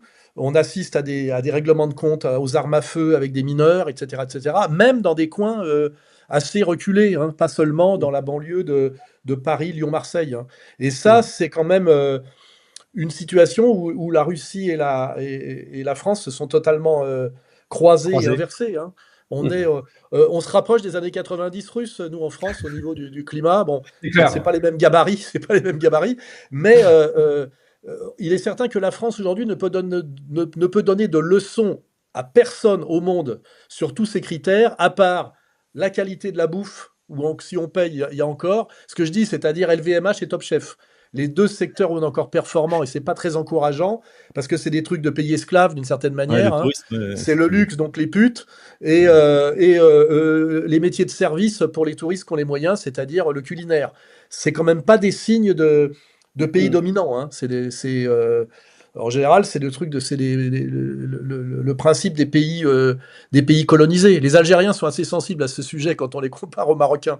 Un pays qui est fier de vivre du tourisme, il faut qu'il s'inquiète sur sa position dans l'échelle, si tu veux, de la puissance politique, et donc de la virilité au sens le plus fondamental. Hein, quand ton avenir, c'est de servir le café en souriant à des touristes étrangers, c'est que t'es pas un pays qui est en train de monter dans l'échelle mondiale, quoi. Et nous, aujourd'hui, c'est pratiquement programmé. Et ça, alors ça, c'est le côté d'ailleurs où on peut être un peu critique de la Russie. Les Russes te courent pas après pour te demander du pognon ou font pas de la surenchère dans les métiers de service, hein. On voit que t'es là, bon, t'es là, il n'y a pas de problème, mais c'est pas comme, tu sais, ils te sautent pas dessus pour te vendre des trucs. Ça aussi, c'est un truc que tu vois dans d'autres pays un peu de misère, tu sais, où t'es une cible, tu sais, pour aller essayer de capter quelques petits billets. Ici, c'est pas du tout la mentalité, hein. On voit que c'est un pays qui est sûr de lui-même. Pas dominateur spécialement, mais sûr de lui-même. Alain, je voudrais te poser une question vraiment pour finir cette partie, cette longue partie qu'on a faite sur la Russie, avant de passer à l'international. Justement, tu sais, en France, on a beaucoup survendu, et ça a été un échec total. Le fameux vivre ensemble, un énorme échec de notre société française. En Russie, on est dans un pays, effectivement, vous l'avez rappelé tous les deux, multi-confessionnel, multi-ethnique. Il n'y a pas de problématique comme nous, on connaît en France. Alors, je ne sais pas ce qu'on peut dire ou ce qu'on ne peut pas dire sur YouTube, mais vous aurez compris qu'effectivement, on a quand même une minorité en France qui pose véritablement de gros soucis en termes de sécurité, en termes d'intégration. C'est quoi le secret russe ? Est-ce qu'on pourrait s'inspirer de quelque chose, nous, en France, ou est-ce que, finalement, c'est trop tard ? Moi, je fais une remarque, c'est qu'il y a beaucoup dans les hôtels, moi, que je fréquente, des Tchétchènes. Il faut se rappeler qu'à une époque, c'était quand même il y a eu une guerre largement aussi brutale que notre guerre, ce qu'on appelle la guerre d'Algérie. Et il y a eu une réconciliation, je ne sais pas si on peut dire nationale ou impériale, puisque le mot nation n'est pas un terme très russe, hein. Il y a eu une réconciliation impériale après la guerre de Tchétchénie qui prouve, pour les gens qui critiquent ma ligne politique, que en tout cas, ça existe en Russie. Je veux dire, on a des gens qui aujourd'hui sont attablés à une table voilà, d'écart avec un sourire, alors qu'on peut imaginer qu'il y a 20 ans, ils étaient en train de se tirer dessus et de s'égorger. Donc, Poutine a réussi ce qu'on peut appeler la réconciliation impériale, hein, avec cette main tendue mais ferme, qui fait qu'on a aujourd'hui Kadyrov qui propose ses services chaque fois qu'on en a besoin. Et ça, s'il y avait un homme fort en France, respectable, puisque le mot respect est un mot très, très important dans les banlieues, là, peut-être que ça serait possible en France pour sortir de ce climat de guerre civile qui est entretenu de tous les côtés, hein, par le RN comme par LFI en réalité, et qui bénéficie à la minorité macronienne, hein. Donc ça aussi, c'est un exemple. Moi, j'ai deux exemples. Là, quand j'étais en Asie centrale, ancienne république soviétique, mais musulmane, les gens d'une gentillesse et d'un accueil incroyable, hein, donc ne pas confondre islam, arabité et délinquance de banlieue. Tu vois, il y a deux glissements successifs, hein. Je rappelle que la majorité des musulmans du monde ne sont pas arabes, hein. C'est important, hein. Indonésie, Malaisie, Asie centrale, etc. Et puis la possibilité, quand il y a un vrai chef d'État respectable, de réussir à réintroduire du respect malgré une guerre civile qui, je le rappelle, participait de l'éternelle volonté de l'Empire anglo-saxon de fracturer ce plus grand pays du monde qui est un empire qui s'appelle la Russie et qui avait donné dans les années 90, en profitant d'un effondrement et d'une faiblesse, les guerres du Caucase, hein. Voilà, il y a toujours un tiers. Ils ont réussi à détruire la Yougoslavie, bon, c'est un autre sujet, selon le même principe. Ils sont en train de travailler d'ailleurs sur l'Iran de la même façon. Ils ont joué aussi comme ça le fameux diviser pour régner, quoi. Il y a des gens qui sont spécialistes du diviser pour régner, qui sont à la tête de la France aujourd'hui et qui sont en train de la détruire. Et puis parfois, il y a des gens qui sont je dirais, des gens qui ont le potentiel pour incarner une réconciliation. Et moi, je dis, voilà, Poutine, de ce point de vue-là, est un exemple. Et il nous faut, de ce point de vue-là, un Poutine français, si on veut à un moment donné trouver une solution qui soit une solution raisonnable et réaliste, car je ne crois pas, moi, à la possibilité de sauver la France par la Reconquista ou la guerre civile. Je crois que on peut en rêver quelque part, hein, on a le droit de rêver, mais la politique, c'est autre chose. Et je pense qu'à un moment donné, il faudra trouver le chemin de la réconciliation dans l'honneur et avec le principe de la main tendue mais ferme. Et pour ça, il faudra quelqu'un avec une dimension poutinienne. Je ne sais pas où il est pour l'instant, hein. Je ne pense pas que ce soit... Bardella ? Non, j'ai pas trouvé encore. Hein. Je cherche, j'ai pas trouvé. Hein. On est d'accord. Xavier, c'est un sujet, on en parlait même hier. Tu te souviens, on marchait dans les rues de Moscou pour aller à ton interview. On parlait de ce sujet de l'intégration française des personnes issues de, comment je peux le dire poliment, issues de parents non français. Voilà, comment on peut faire disons que en France, ce sera plus compliqué parce que nous avons des déracinés. Le Tchétchène, il a son territoire qui fait partie de la Fédération de Russie et il est citoyen à égalité avec les Russes. Et ça fait un bout de temps.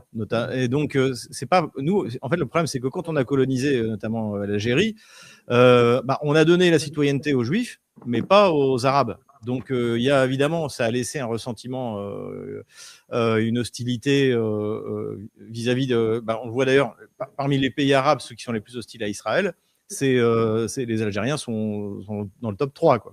Et donc en fait, ce qui n'a pas été le cas en Russie, qui a intégré en fait avec leur territoire des populations qui sont notamment musulmanes, mais surtout en plus là aussi où Alain a raison, c'est que il y a différents musulmans en Russie. Les Tatars qui sont russes depuis la prise de Kazan il y a 5 siècles sont des Tatars musulmans. Les Tchétchènes sont d'autres musulmans qui eux sont rentrés dans l'empire après une guerre il y a presque 2 siècles. Donc en fait c'est pas la même histoire. Donc déjà il y a pas, j'aimais bien l'expression de Youssef Indy qui disait il n'y a pas de Bougnolistan en fait. Il n'y a pas de Bougnolistan en Russie avec plein de musulmans qui veulent tuer des chrétiens. Il y a des Tatars, il y a des Tchétchènes, il y a des Ingouches qui s'entendent pas avec les Tchétchènes, il y a des Dagestanais qui sont de la République du Daghestan et multiethniques qui s'entendent pas. Dire qu'il n'y a pas de problème avec les minorités, il faut quand même pas exagérer. Il y a quand même un problème notamment de diaspora, notamment la diaspora azérie.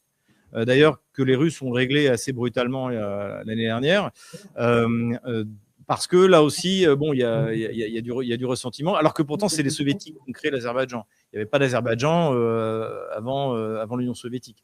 Donc, il y a de temps en temps des diasporas qui sont également des diasporas mafieuses. On peut dire que la République française a créé l'Algérie aussi, qui n'existait pas telle quelle. En tant qu'État-nation, c'est vrai que... Ça agace, mais c'est pas faux non plus. Hein. Ça agace, mais l'Azerbaïdjan, en tout cas, c'est le cas. Et comme je l'ai dit d'ailleurs, encore une fois, Aliyev est le fils d'un officier soviétique qui a réprimé dans le sang une révolte locale. Donc voilà, il y a le problème des diasporas, mais parce que l'Azerbaïdjan ne fait plus partie de l'URSS, de la Russie, pardon. Mais à partir du moment où vous êtes des citoyens de plein pied, comme vous êtes aujourd'hui en Tchétchénie, et en plus les Tchétchènes ont gagné des points avec ce qui s'est passé à partir de 2022, quand ils prenaient Mariupol en criant Allah Akbar, les Tchétchènes ont marqué des points dans la... Mais avec le drapeau russe. Ah oui, mais c'est ça. Mais voilà. Donc, parce que nous, en France, par exemple, on a des Français issus de l'immigration qui se prétendent non français et qui arborent des drapeaux de pays dans lesquels ils ne sont pas nés. Mais surtout, ils veulent que ça marche. Par exemple, quelqu'un que je suis pas mal, Alain citait Kadyrov, mais il y a aussi Abtiel Aoudinov qui pourrait être un successeur de Kadyrov, donc qui est un général qui à la tête des troupes tchétchènes. C'est qu'il y a quand même une bonne partie qui veulent que ça marche. Ils ont vu ce que ça a donné, près de 10 ans de guerre contre la Russie. Ils voient que c'est pas la solution. Donc ils veulent que ça marche. Il y a aussi un autre aspect. Alors que chez nous,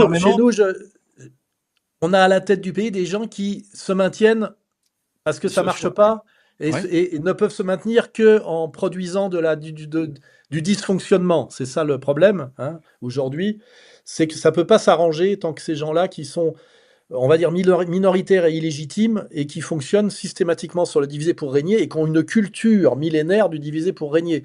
Et on voit bien en ce moment que tout ça commence à se voir terriblement, notamment avec les inversions d'alliances entre LFI et le RN. Je rappelle quand même que c'est des gens qui ont permuté en quelques mois, enfin depuis le 7 octobre, on va dire, ont permuté leurs alliances ou à la fois, ce qui est incroyable, à la fois comment il s'appelle le patron de SOS Racisme, Julien Drey. À la fois Julien Drey fait du Le Pen sans le citer intégralement, et traite Jean-Luc Mélenchon, qui fait du Julien Drey encore aujourd'hui, comme Julien Drey le faisait il y a encore 10 ans, le traite de nouveau Le Pen. C'est-à-dire on a quand même des gens à la tête du pays sur le plan politique et médiatique, et malheureusement qui ont soumis le judiciaire, qui sont, je dirais, des menteurs professionnels et sans aucune vergogne, parce que on le vit ça en ce moment. Et on peut imaginer que si on avait les mêmes en Russie, c'est ce que je ne souhaite pas, ils auraient les moyens de foutre la Russie en l'air comme à une autre époque, selon les mêmes principes. On a vraiment en France, parce que je vois toi, Alexis, je le sens que tu es très sensible à la question musulmane, mais je le rappelle que même si je valide relativement la question du grand remplacement, qui est aussi un grand métissage, pour qu'il y ait eu un grand remplacement, il faut d'abord qu'il y ait eu un petit remplacement et des grands remplaceurs, tu vois. Tout ça, il ne faut pas confondre la situation actuelle avec une invasion de type sarrasin, tu vois. Ces gens-là, qui aujourd'hui nous emmerdent, ce que j'appelle la délinquance ethnique, ne sont pas venus en France par un processus de conquête guerrière. On les a fait venir. Ça s'appelle le regroupement familial. On les a éduqués dans la haine du français de souche. Hein. Ça s'appelle l'idéologie 80 mise en place par les gens que Mitterrand a fait monter au pouvoir. Français égale colon, collabo, tout ce que tu veux, colon, oui, colon, collabo, raciste, etc. etc. On a vraiment, il y a des gens qui ont construit ce truc-là, et n'oubliez pas, diabolisation intégrale de celui qui incarnait encore une crainte légitime patriote blanche qui s'appelait Jean-Marie Le Pen. Je le rappelle. Tout ça, c'est ce processus de 80 qui a sans doute commencé sournoisement après l'éviction de De Gaulle, ça c'est certain, mais qui a passé un accélérateur, enfin qui a accédé au pouvoir. Parce qu'il y a l'autre jour, il y a quelqu'un qui me disait, ça n'a pas commencé en 80, ça a commencé en 68. Le mec qui veut faire le malin avec moi, je dis oui, mais le problème de 80, c'est l'arrivée au pouvoir des mecs de 68. Donc 68, c'est l'idéologie, 80, c'est la prise de pouvoir. Hein. C'est ça les boomers. C'est des types qui ont fait mai 68 et qui après sont ministres de Mitterrand. Hein. Et à partir de là, on a une déferlante de destruction de la France par se diviser pour régner, remplir la France d'halogènes, les éduquer dans la haine de la France. Hein. Et aujourd'hui, effectivement, ce qui est étrange, c'est que c'est ce qu'on appelle le golem, quoi. Hein. Ils se rendent compte que ces gens, à cause de la question palestinienne, leur sont encore plus hostiles qu'ils sont hostiles aux Français de souche, et ils inversent leurs alliances de façon ultra brutale, en disant finalement, nos alliés, c'est le RN, qui est quand même l'héritier du parti de Jean-Marie Le Pen, et le nouveau Le Pen, c'est Mélenchon, qui est quand même la Mitterrandie, qui se prolonge sans changement jusqu'à aujourd'hui. Hein. Et ça, c'est quand même d'une violence, d'une malhonnêteté, et surtout, c'est très funeste pour la France. On a quand même une France qui, à cause de ces manipulateurs, est au bord même pas de vraie guerre civile à l'espagnol, où au moins il y aurait un vainqueur. Parce qu'après, les républicains, ils passent les Pyrénées, et puis ils arrêtent de faire chier. Bah si, ils sont venus apporter le gauchisme en France en grande partie, mais après, on a un pouvoir stabilisé, je rappelle, jusqu'en 1975. C'est-à-dire que la guerre civile en France ne sera pas une vraie guerre civile. C'est une guerre civile molle, sans vainqueur. Hein. C'est la merde, quoi. Et bon, et là, quand je pense à Poutine, oui, je me dis, cet immense empire multiethnique, multiconfessionnel aurait des tas il y aurait des tas de possibilités de le fracturer. Il y a des gens d'ailleurs qui n'y renoncent pas, qui sont encore en train d'y travailler, d'y penser. Mais voilà, ça fonctionne. La Russie est quand même un truc qui fonctionne avec un patriotisme, etc. La France était dans une position d'État-nation qui, normalement, était le pays, par définition, où le patriotisme pouvait fonctionner naturellement à plein. Il y a eu un travail, je dirais, de destruction volontaire depuis, ça fait quoi, plus de 40 ans, qui fait qu'on en est aujourd'hui dans une situation de pays fractionné, au bord de la guerre civile. Et la question, c'est que ce qui a été fait peut être défait, et réciproquement. Mais par contre, je pense que pour remonter la pente, il faudra une continuité de pouvoir avec une vision d'une vingtaine d'années minimum. Hein. Et ce qui veut dire, en fait, qu'il faut, il faut sortir pour ça de la démocratie électorale telle qu'elle nous est imposée. Et ça c'est aspirer effectivement à un pouvoir poutinien. Car je rappelle quand même que Si la Russie fonctionne aujourd'hui, c'est que Poutine a échappé à l'escroquerie démocratique, qui est d'ailleurs le sujet des Lumières sombres aux États-Unis. Ça, c'est un sujet qu'on pourra aborder. Pourquoi il y a ce sujet-là en ce moment? Parce que certains Américains se disent, pour qu'on puisse rivaliser avec la Chine et la Russie qui se sont libérés de l'escroquerie démocratique, il faut que nous aussi même, on mette en place un système correspondant. Et je pense que c'est ça l'origine de la pensée des Lumières sombres. C'est sortir de l'escroquerie démocratique, qui est une escroquerie, mais qui coûte cher en argent et en temps et en continuité politique. Je ne sais pas ce qu'en pense notre camarade de Xavier, mais je pense que ça peut être une manière d'aborder ce sujet des Lumières sombres. Alors, Xavier, accorde-moi excuse-moi, comme il nous reste un peu moins d'une demi-heure, j'aurais vraiment qu'on aborde le dernier point, ce qui est l'international, qui est un point capital. Alors là, je vais tout mettre sur la table, comme il nous reste une demi-heure. On a ce moment historique où Vladimir Poutine, avec Bill Clinton, Vladimir Poutine pense à un moment qu'il peut y avoir un rapprochement, Xavier, Alain, avec l'OTAN, de la Russie, une entrée de la Russie dans l'OTAN.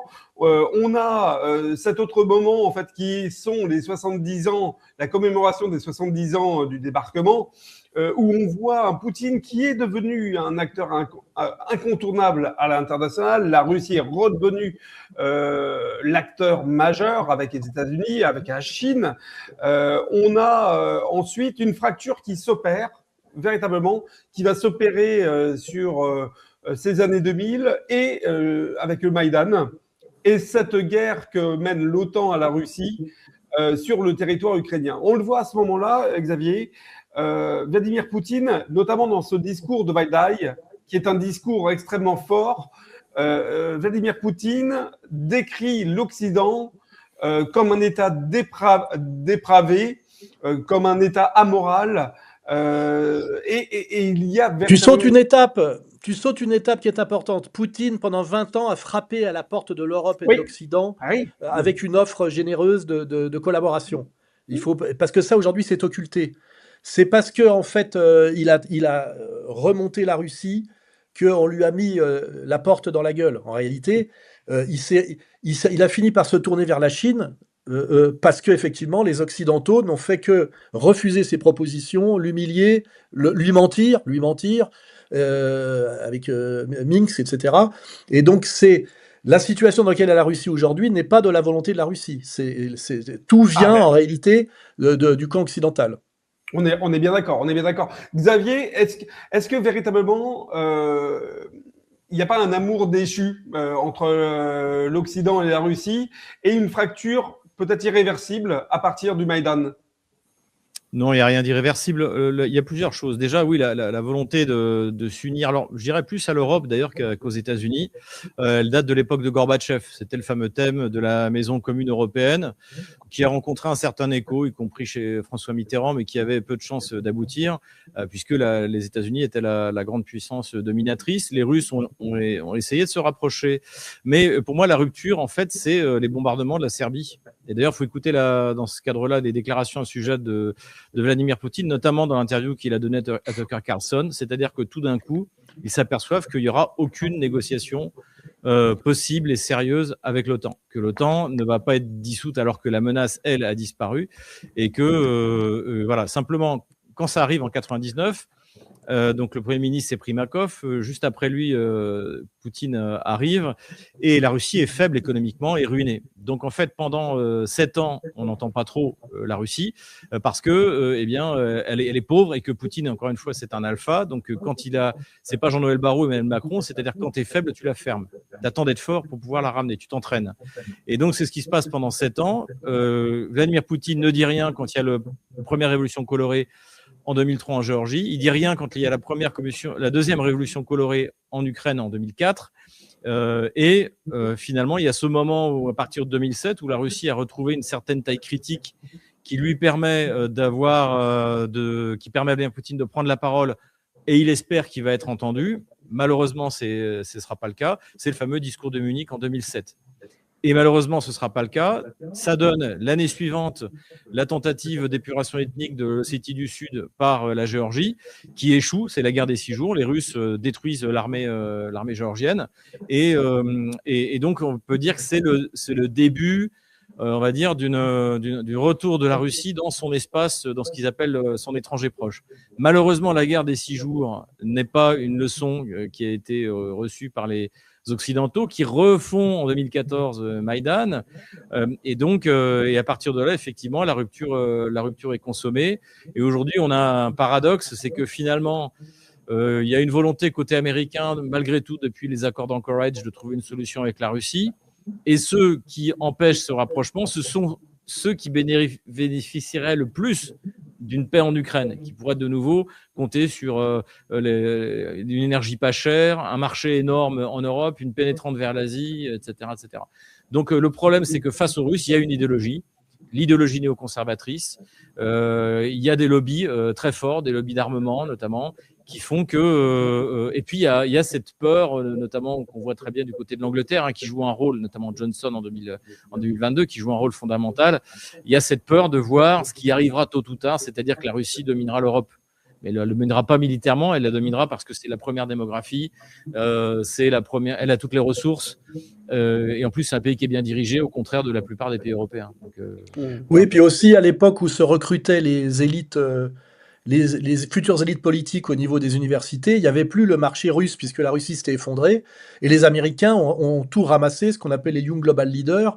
Il faut dire que tous les leaders de l'Union européenne aujourd'hui sont des Young Global Leaders, c'est-à-dire des gens qui ont été recrutés à l'époque où ils étaient étudiants pour devenir des serviteurs de la puissance américaine sur une ligne néoconservatrice. Et d'autant plus d'ailleurs qu'à un moment donné, bon, ça vient de changer d'ailleurs, que Trump s'était quand même fait élire sur une ligne qui était plutôt anti-néoconservatrice, et que le pouvoir néoconservateur s'était beaucoup réfugié et avait sanctuarisé l'Union européenne. On en est quand même là, malgré tout. C'est que nous n'avons à la tête de tous les pays de l'Union européenne pratiquement que des traîtres à leur pays, aux intérêts ouest européens, et qui en fait servent...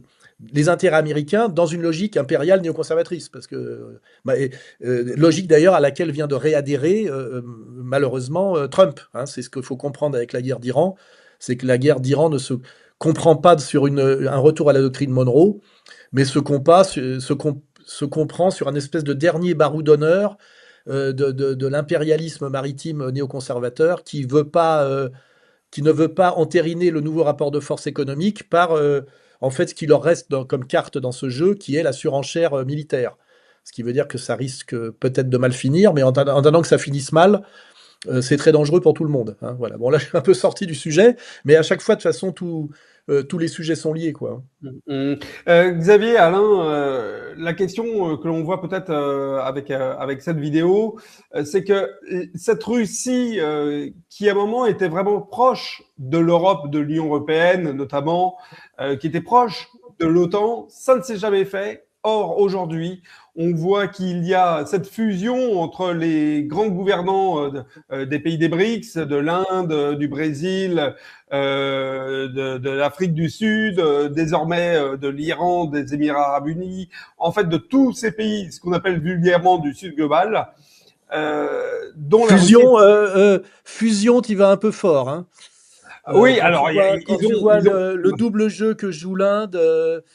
Malheureusement, on ne peut pas parler de fusion. Mais par contre, il y a la tentative d'offrir une alternative qui est l'alternative du doux commerce, une alternative raisonnable à ce qui reste encore puissant, qui est l'impérialisme maritime, on va dire judéo-anglo-américain, qui en ce moment refuse d'abdiquer de son pouvoir qu'il exerçait de manière hégémonique depuis 1945. C'est pour ça que c'est très tendu en ce moment, et tout ça se joue en Iran en ce moment. Mais c'est sûr que normalement, l'avenir, si on est un peu hégélien et que la raison avance dans l'histoire, serait la prise du pouvoir progressive de la logique des BRICS, c'est-à-dire de la multipolarité, sur l'impérialisme maritime on va dire anglo-américain, qui aujourd'hui est dans une pure logique de piraterie, puisque en fait, si on comprend, Trump avait peut-être l'idée de la relocalisation par les droits de douane, etc., c'est-à-dire de relancer l'Amérique sur une logique économique et industrielle, et comme ça ne marche pas, eh ben, il est passé au plan B, qui est la piraterie par la puissance et la menace militaire.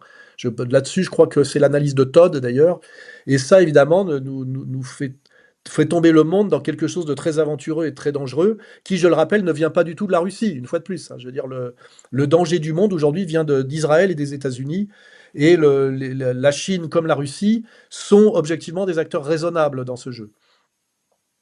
Oui, je pense aussi qu'il y a un rapport au temps qui est différent, c'est-à-dire que c'est un peu le changement, c'est maintenant de François Hollande. Notamment les systèmes totalitaires veulent tout de suite, construire immédiatement un Reich de Milan, etc. Les Chinois et les Russes se voient dans la durée. Et c'est pour ça que j'ai dit Vladimir Poutine, quand il est arrivé au pouvoir, en fait, il est arrivé en 99 quand il était Premier ministre. Il n'a pas immédiatement voulu se faire passer pour plus fort qu'il n'était. Exactement l'inverse de ce qu'on observe et ce qui est très humiliant pour nous avec Emmanuel Macron et Jean-Noël Barrot.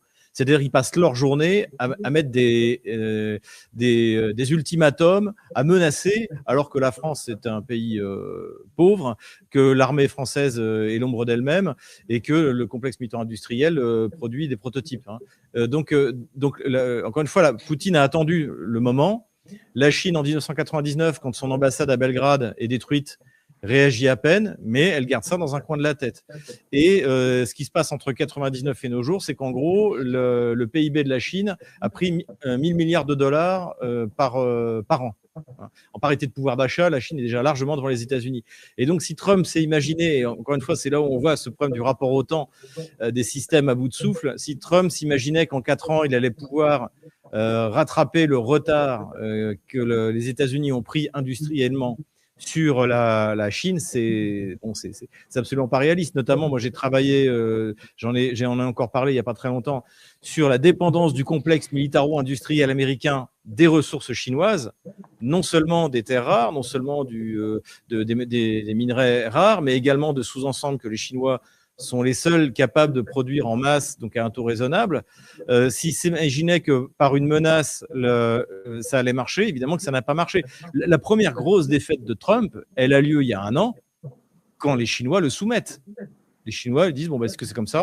On arrête ça, on arrête ça, on arrête ça. Et là, visiblement, Trump découvre à quel point toute l'économie américaine est dépendante de la Chine et que l'inverse n'est pas valable. De la même manière qu'on a découvert, nous, qu'il y avait un certain équilibre dans les années 2000 où, en gros, la Russie dépendait autant de nous comme clients pour ses hydrocarbures que pour les vendre, que nous dépendions de la Russie comme fournisseurs.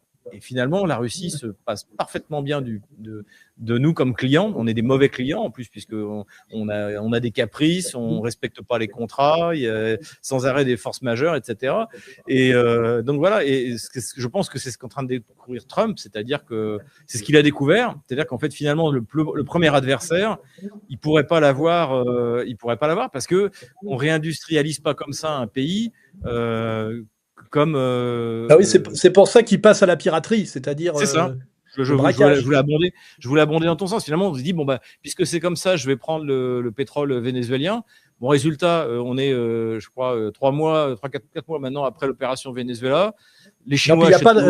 C'est pareil, il n'y a pas de pétrole vénézuélien sans un investissement lourd pour recréer toute l'infrastructure. Les majors américaines ne veulent pas y aller. Les Chinois en achètent toujours. Le peu que les Chinois achetaient, parce qu'en fait, c'était même pas dans le top 10. Les seuls qui ont les moyens de relancer le pétrole vénézuélien, c'est les Chinois. Alors, il faut un accord avec les Américains pour dire, vous investissez, on partage le pognon. Tu vois. Et en fait, ça serait ça le deal, parce qu'en fait, ceux qui ont l'argent, c'est les Chinois. Les Américains, ils ont une fausse monnaie qu'ils arrivent à faire accepter par la menace militaire.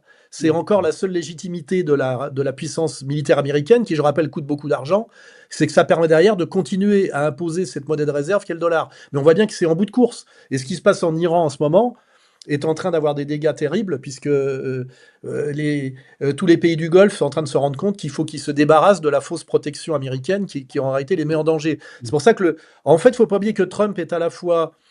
Il a 3 strates. Il a un gars de l'immobilier qui est quand même un bâtisseur, qui était son côté un peu sérieux à New York. Mais après, il ne faut pas oublier que c'est un mec qui a monté des casinos, qui a fait faillite d'ailleurs plusieurs fois. Donc on est sur un type de casino. Et après, un type de télé-réalité pratiquement. Animateur d'émissions de télé-réalité où son slogan c'était « T'es viré », tu sais. Son truc c'est de virer des mecs. Et en fait, on n'a pas vraiment un homme politique formé. Alors il a une espèce d'approche qui peut impressionner au début. Tu sais, le coup de poker et puis le chaud et froid, tu sais, de menacer puis après de dire je fais un deal, tu sais, c'est d'arriver au deal par la menace. Mais en fait, son jeu, maintenant, il était vanté et il a monté très vite ses limites. Et d'ailleurs, à tel point qu'aujourd'hui, il passe presque pour un dingue, puisqu'en fait, du chaud et du froid tu sais, sur des cycles de 24 heures, sur des cycles de une journée maintenant, tu sais. Il dit la chose et son contraire en 24 heures. Et ça, pour un type qui est à la tête de, soi-disant, la plus grande puissance militaire du monde, et qui est aussi, depuis le XXe siècle, le phare de l'Occident, qui est considéré comme le phare du monde, il y a quelque chose de très, d'ailleurs, je dirais, de très symbolique. Et en fait, aujourd'hui, Trump symbolise un certain effondrement de d'Amérique comme symbole d'une hégémonie occidentale, qui d'ailleurs n'inclut pas spécialement la France, hein, il faut être un peu gaulliste, qui est en fin de course. L'Amérique est en train de se ridiculiser aux yeux du monde à plusieurs niveaux, hein. Militairement, un peu, et symboliquement, politiquement. Et de ce point de vue-là, nous, on a Macron, et les Américains, c'est triste à dire, ont Trump, qui est quand même... Donald Trump qui a dit d'ailleurs que Brigitte était une très belle femme.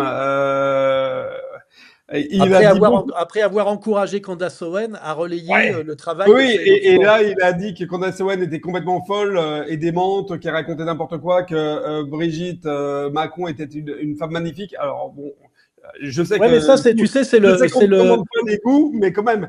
Enfin, mais ça, c'est la caricature psychologique du despote. C'est-à-dire le type veut se faire obéir à tout prix.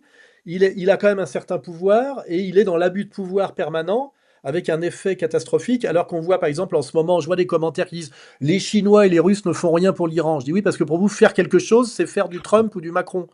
Mais voilà, c'est-à-dire qu'on a perdu le sens de ce que c'est que la temporalité de la politique sérieuse et de la représentation sérieuse du politique. C'est pas De Gaulle se foutait déjà à l'époque quand il disait l'Europe, l'Europe, l'Europe. Là, il s'amusait justement à singer ce que c'était que des hommes politiques ridicules. Et malheureusement aujourd'hui, par le fait des médias de masse et du cinéma américain, on assimile l'homme politique à l'homme politique ridicule. Et quand on est face à un homme politique sérieux comme Poutine et Lavrov, le commentaire du moyen, c'est de dire ils font rien, effectivement, parce qu'ils ne font pas de cirque. Voilà, et ça, malheureusement, oui, c'est l'impact. Justement, revenons sur Vladimir Poutine. La question vraiment que je voudrais vous poser pour finir cette émission, c'est ce discours de Valdai, cette présence de Poutine avec l'orthodoxie. Xavier, tu en parlais, il est extrêmement croyant. C'est cette fracture des valeurs avec l'Occident dégénéré, Xavier, comme tu l'appelles. Est-ce que cette rupture avec l'Occident, entre la Russie et l'Occident, c'est une rupture économique, comme on vient de parler, et d'intérêt militaire et d'intérêt économique, comme on vient de parler depuis 20 minutes, ou est-ce que c'est aussi une rupture des valeurs morales? Les deux, mon général. Ouais, moi, ça me plaît beaucoup parce que c'est Attends, parce que je voulais dire justement sur pas tout à l'heure, c'est-à-dire qu'une des raisons aussi pour lesquelles la Russie peut pas se permettre d'aller vers l'Occident dégénéré du point de vue des valeurs, c'est que c'est ce qu'avait dit exactement Vladimir Poutine. Dans le Caucase, si on fait passer le manif pour tous, tous les États musulmans font sécession. Donc, pas la manif. Et puis le LGBTisme, c'est pas compatible avec la natalité. Hein, voilà, donc en fait, il y a une rupture, mais après, il y a deux choses. Par exemple, il y a l'aspect business. Les Russes, ils seraient très contents de reprendre du business avec les États-Unis. D'ailleurs, l'envoyé spécial de Vladimir Poutine, Dmitriev, il a fait Harvard. Et ici, l'AmCham, qui est l'association de la Chambre de commerce américaine, ils sont très actifs. Hein. Ils sont pro-Poutine et ils n'ont aucun problème aux États-Unis. Et à la première occasion, comme pour les États-Unis, ça prend 24 heures, le temps d'appuyer sur le bouton au côté américain, ils seront les premiers à revenir et à gagner énormément d'argent. Et nous, on devra demander l'autorisation des Pays-Baltes dans 6 mois pour lever les sanctions. Voilà. Donc en fait, ça, du point de vue du business, à la première occasion, tout le business russe va reprendre avec les États-Unis. C'est pour ça que moi je pense qu'il faut sortir de l'Union européenne, parce que nous aussi, il faut qu'on saisisse l'occasion. On n'en a rien à faire des Pays-Baltes en fait et de la Pologne. On n'en a rien à faire. Nos partenaires, ils doivent s'appeler la Russie, la Chine, l'Inde, pourquoi pas, et les États-Unis. Mais simplement avoir une politique étrangère et commerciale conditionnée par des pays qui n'existent pas, comme les 3 Pays-Baltes, ça va pas du tout. Et les droits de l'homme. Et les droits de l'homme. Ouais. Ouais, enfin, moi, ce que j'aime bien dans cette histoire de politique de Poutine, c'est que ça me fait penser quand même à la gauche du travail, droite des valeurs, même si sur la gauche du travail, on peut toujours faire mieux, mais c'est l'idée qu'on peut articuler une vision économico-sociale moderne et qui tient lieu qui comprend ce que c'est que l'économie, quitte même à utiliser encore un outil marxiste sur le plan critique, hein, de comprendre des paramètres sur il faut que nationaliser tout ce qui est grand, privatiser tout ce qui est petit, hein, c'est ces règles que les Russes ont pu comprendre parce qu'ils se sont pris dans la gueule l'idéologie communiste et l'idéologie libérale coup sur coup dans des séquences historiques assez courtes, hein. Et en fait, il faut sortir aussi l'économie de l'idéologie. Moi, quand on me demande est-ce que vous êtes gauche ou de droite, je dis ça dépend, il y a des secteurs où il faut être de gauche. Les pompiers, il faut que ce soit de gauche, c'est-à-dire que ce soit pour tout le monde et pas lié au pouvoir de l'argent. Les infrastructures routières, tout ça, c'est du national et c'est de l'étatique. Mais par contre, si vous nationalisez la bouffe, on mange que de la merde. Tu vois, il faut qu'il y ait un patron et un chef dans un restaurant. Donc en fait, l'idée, souvent, c'est arrêter de prendre l'économie pour un espace euclidien, c'est-à-dire plan et isomorphe. En réalité, il y a des secteurs qui sont nécessairement sociaux, des secteurs qui sont nécessairement libéraux. Et ce qu'il faut donc, c'est avoir une approche non pas idéologique de l'économie, mais réaliste de l'économie. Un État stratège, de la verticalité du pouvoir sur tout ce qui est régalien, et puis par ailleurs, laisser le marché, l'entreprise pouvoir fonctionner. C'est cette idée. En fait, ce combat idéologique communiste libéral a fait beaucoup de dégâts des deux côtés d'une certaine manière. Alors qu'en réalité, c'était l'approche de Gaulle de ce qu'on appelait la France, l'économie mixte française, avec le plan. Je rappelle qu'il y avait à la fois le plan et la libre entreprise, et ça donnait quand même en gros les 30 glorieuses, même s'il y a d'autres sans doute causes de cette réussite.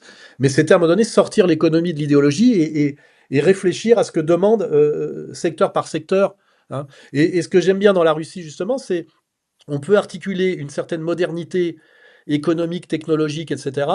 On voit le côté très, comment dirais-je, connecté de la ville de Moscou, et en même temps s'appuyer sur des valeurs traditionnelles, différence des sexes, etc. Or, nous, dans notre idéologie progressiste, on liquide l'un par l'autre. C'est-à-dire qu'on estime que le progrès technologique va de pair nécessairement avec le LGBTisme. En réalité, pourquoi associe-t-on progressisme sociétal et progrès technologique? C'est une escroquerie idéologique de coupler les deux.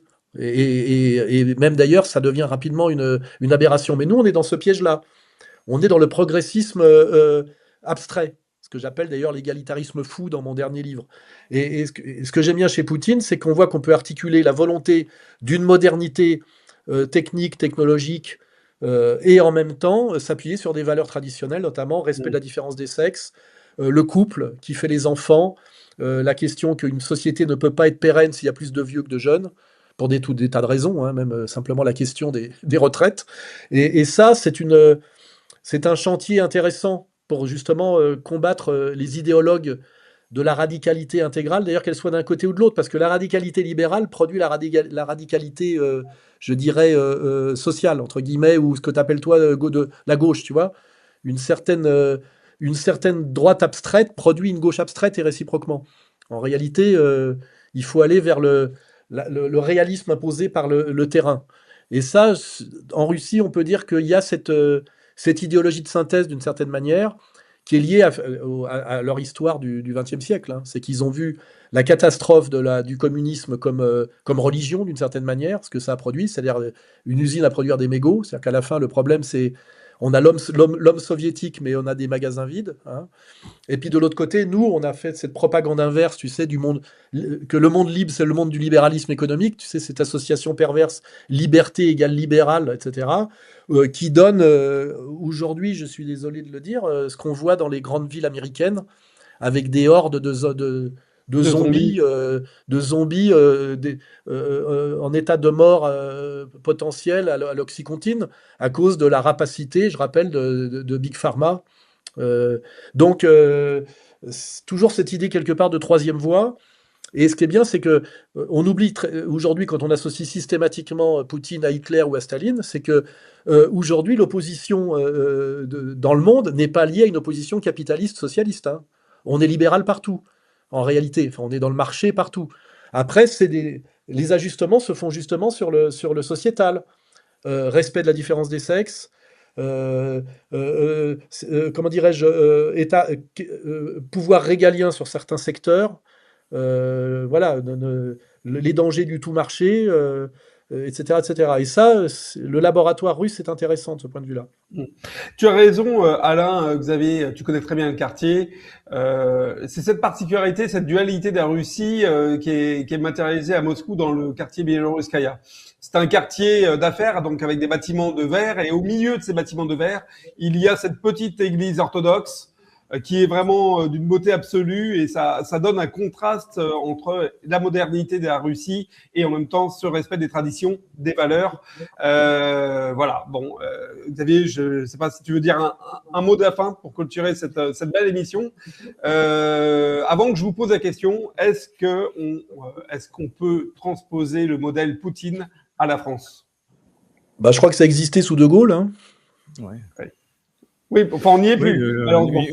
Une économie planifiée, un État stratège qui s'occupe des infrastructures, qui prend les grandes décisions, et surtout qui tente d'avoir un équilibre. Là-dessus, pour Vladimir Poutine, c'est plus compliqué, mais qui réussit à trouver un positionnement à l'international. La France est une puissance d'équilibre. Le général de Gaulle avait aboli la guerre en nous donnant l'arme nucléaire. Plus personne n'avait envie de franchir nos frontières. Il a fallu attendre Mitterrand et la première guerre du Golfe pour qu'on y retourne.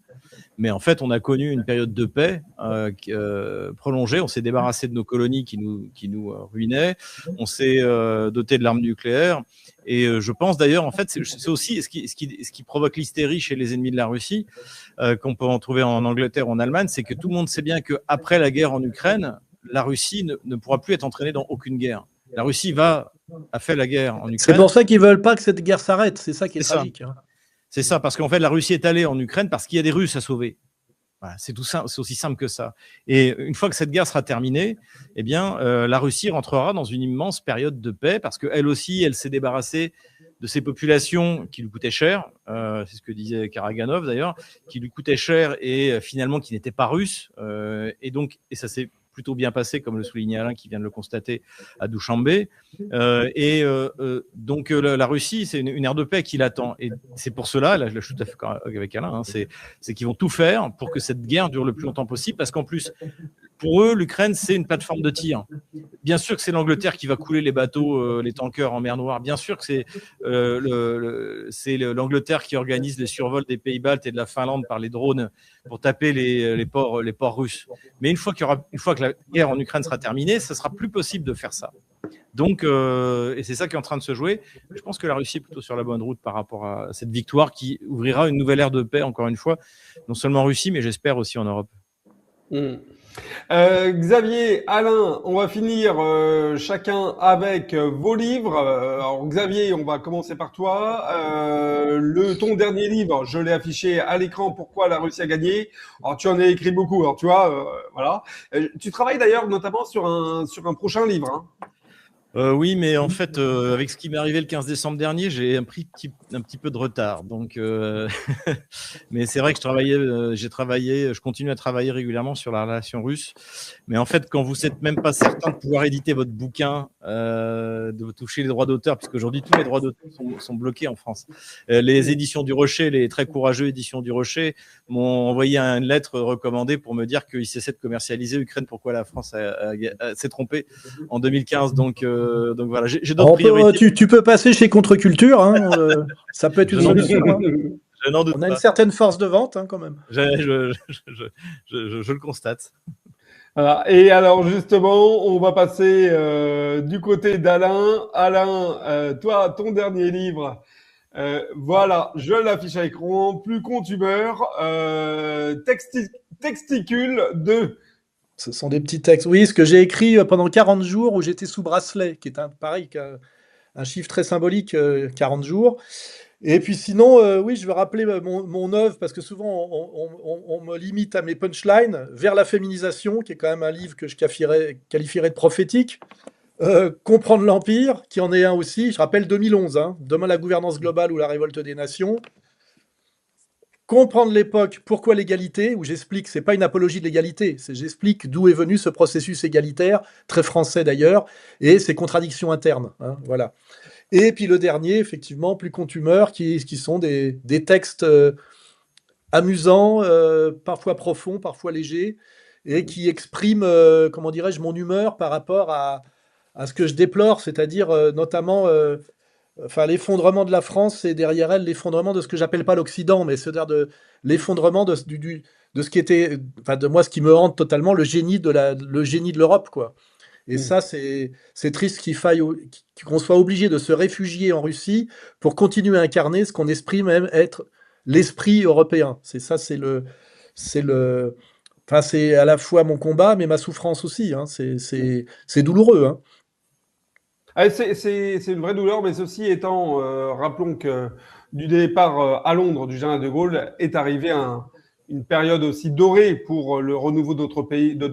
Donc bon, on peut espérer. Ouais, enfin, attention, il y a eu la parenthèse 45-58 qui a manqué à De Gaulle pour faire du Poutine. Et n'oublie pas qu'il a été foutu dehors immédiatement après 45 et qu'il n'a pu revenir qu'à la faveur du règlement de l'affaire algérienne parce que d'autres voulaient pas prendre le risque, hein. C'est pour ça qu'ils lui ont filé le bébé, hein.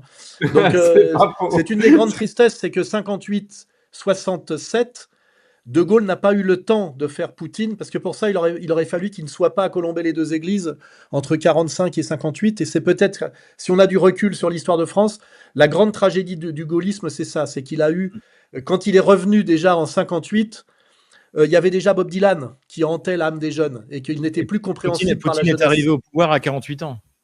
Oui, De Gaulle, De Gaulle est né en 1890. Donc, il lui a manqué la séquence 45-58. S'il avait pu être plus... Et la jeunesse. Ne pas se faire virer par la 4e République, qui est quand même une saloperie comparable à la 3e, largement, le destin de la France aurait été changé. Il n'avait plus le temps, et il était déjà trop décalé pour être compris par la jeunesse, qui, je rappelle, criait US Go Home pour le foot dehors en 68, alors qu'il était celui, comme l'expliquait Castro à Cohn-Bendit, qui luttait le plus intelligemment et le plus efficacement contre l'impérialisme anglo-américain, avec l'aide d'ailleurs discrète mais efficace de l'Union soviétique, je le rappelle. Allez, messieurs, on a passé quand même 2 heures ensemble absolument passionnantes. Il y a tellement de choses à dire sur Vladimir Poutine. Je sais que Xavier, je sais qu'Alain, c'est un personnage historique sur lequel vous êtes prolixe. Je rappelle à tout le monde, encore une fois, c'est important, si vous voulez nous aider, que ce soit Égalité et Réconciliation, que ce soit Divergence Politique, que ce soit tous nos partenaires, que ce soit alainsoral.com, eh bien, abonnez-vous, s'il vous plaît, au canal. Faites des j'aime sur les vidéos, partagez-les sur les textes également, sur les articles, sur tout ce qu'il y a qui vous plaît. Partagez-les avec vos amis. Activez bien entendu les cloches quand vous êtes abonnés aux canaux, aux différents canaux. Voilà, comme ça vous aurez les notifications. Et puis, bien entendu, nous n'avons pas le service public pour nous aider. Alain, tu me rassures, le service public ne t'aide pas non plus. Non, le service public me pénalise, car je rappelle, tous les procès finissent toujours par des condamnations fiscales. Il faut oublier que tu fais toujours que payer, hein. Payer. Bon, Stratpol, je suis certain en tout cas que le service public ne t'aide pas non plus. Donc, voilà, si vous voulez nous aider à survivre, à continuer le combat, eh bien, il n'y a qu'une seule solution, c'est faites des dons à Stratpol, à alainsoral.com, à Divergence Politique, voilà. Et si vous le souhaitez, par le QR code, par YouTube, par tous les moyens possibles, aidez-nous à continuer ce combat. C'est grâce à vous qu'on est là. Voilà. Messieurs, merci 1000 fois. Et puis, je vous dis à dans quelques semaines pour un nouvel épisode.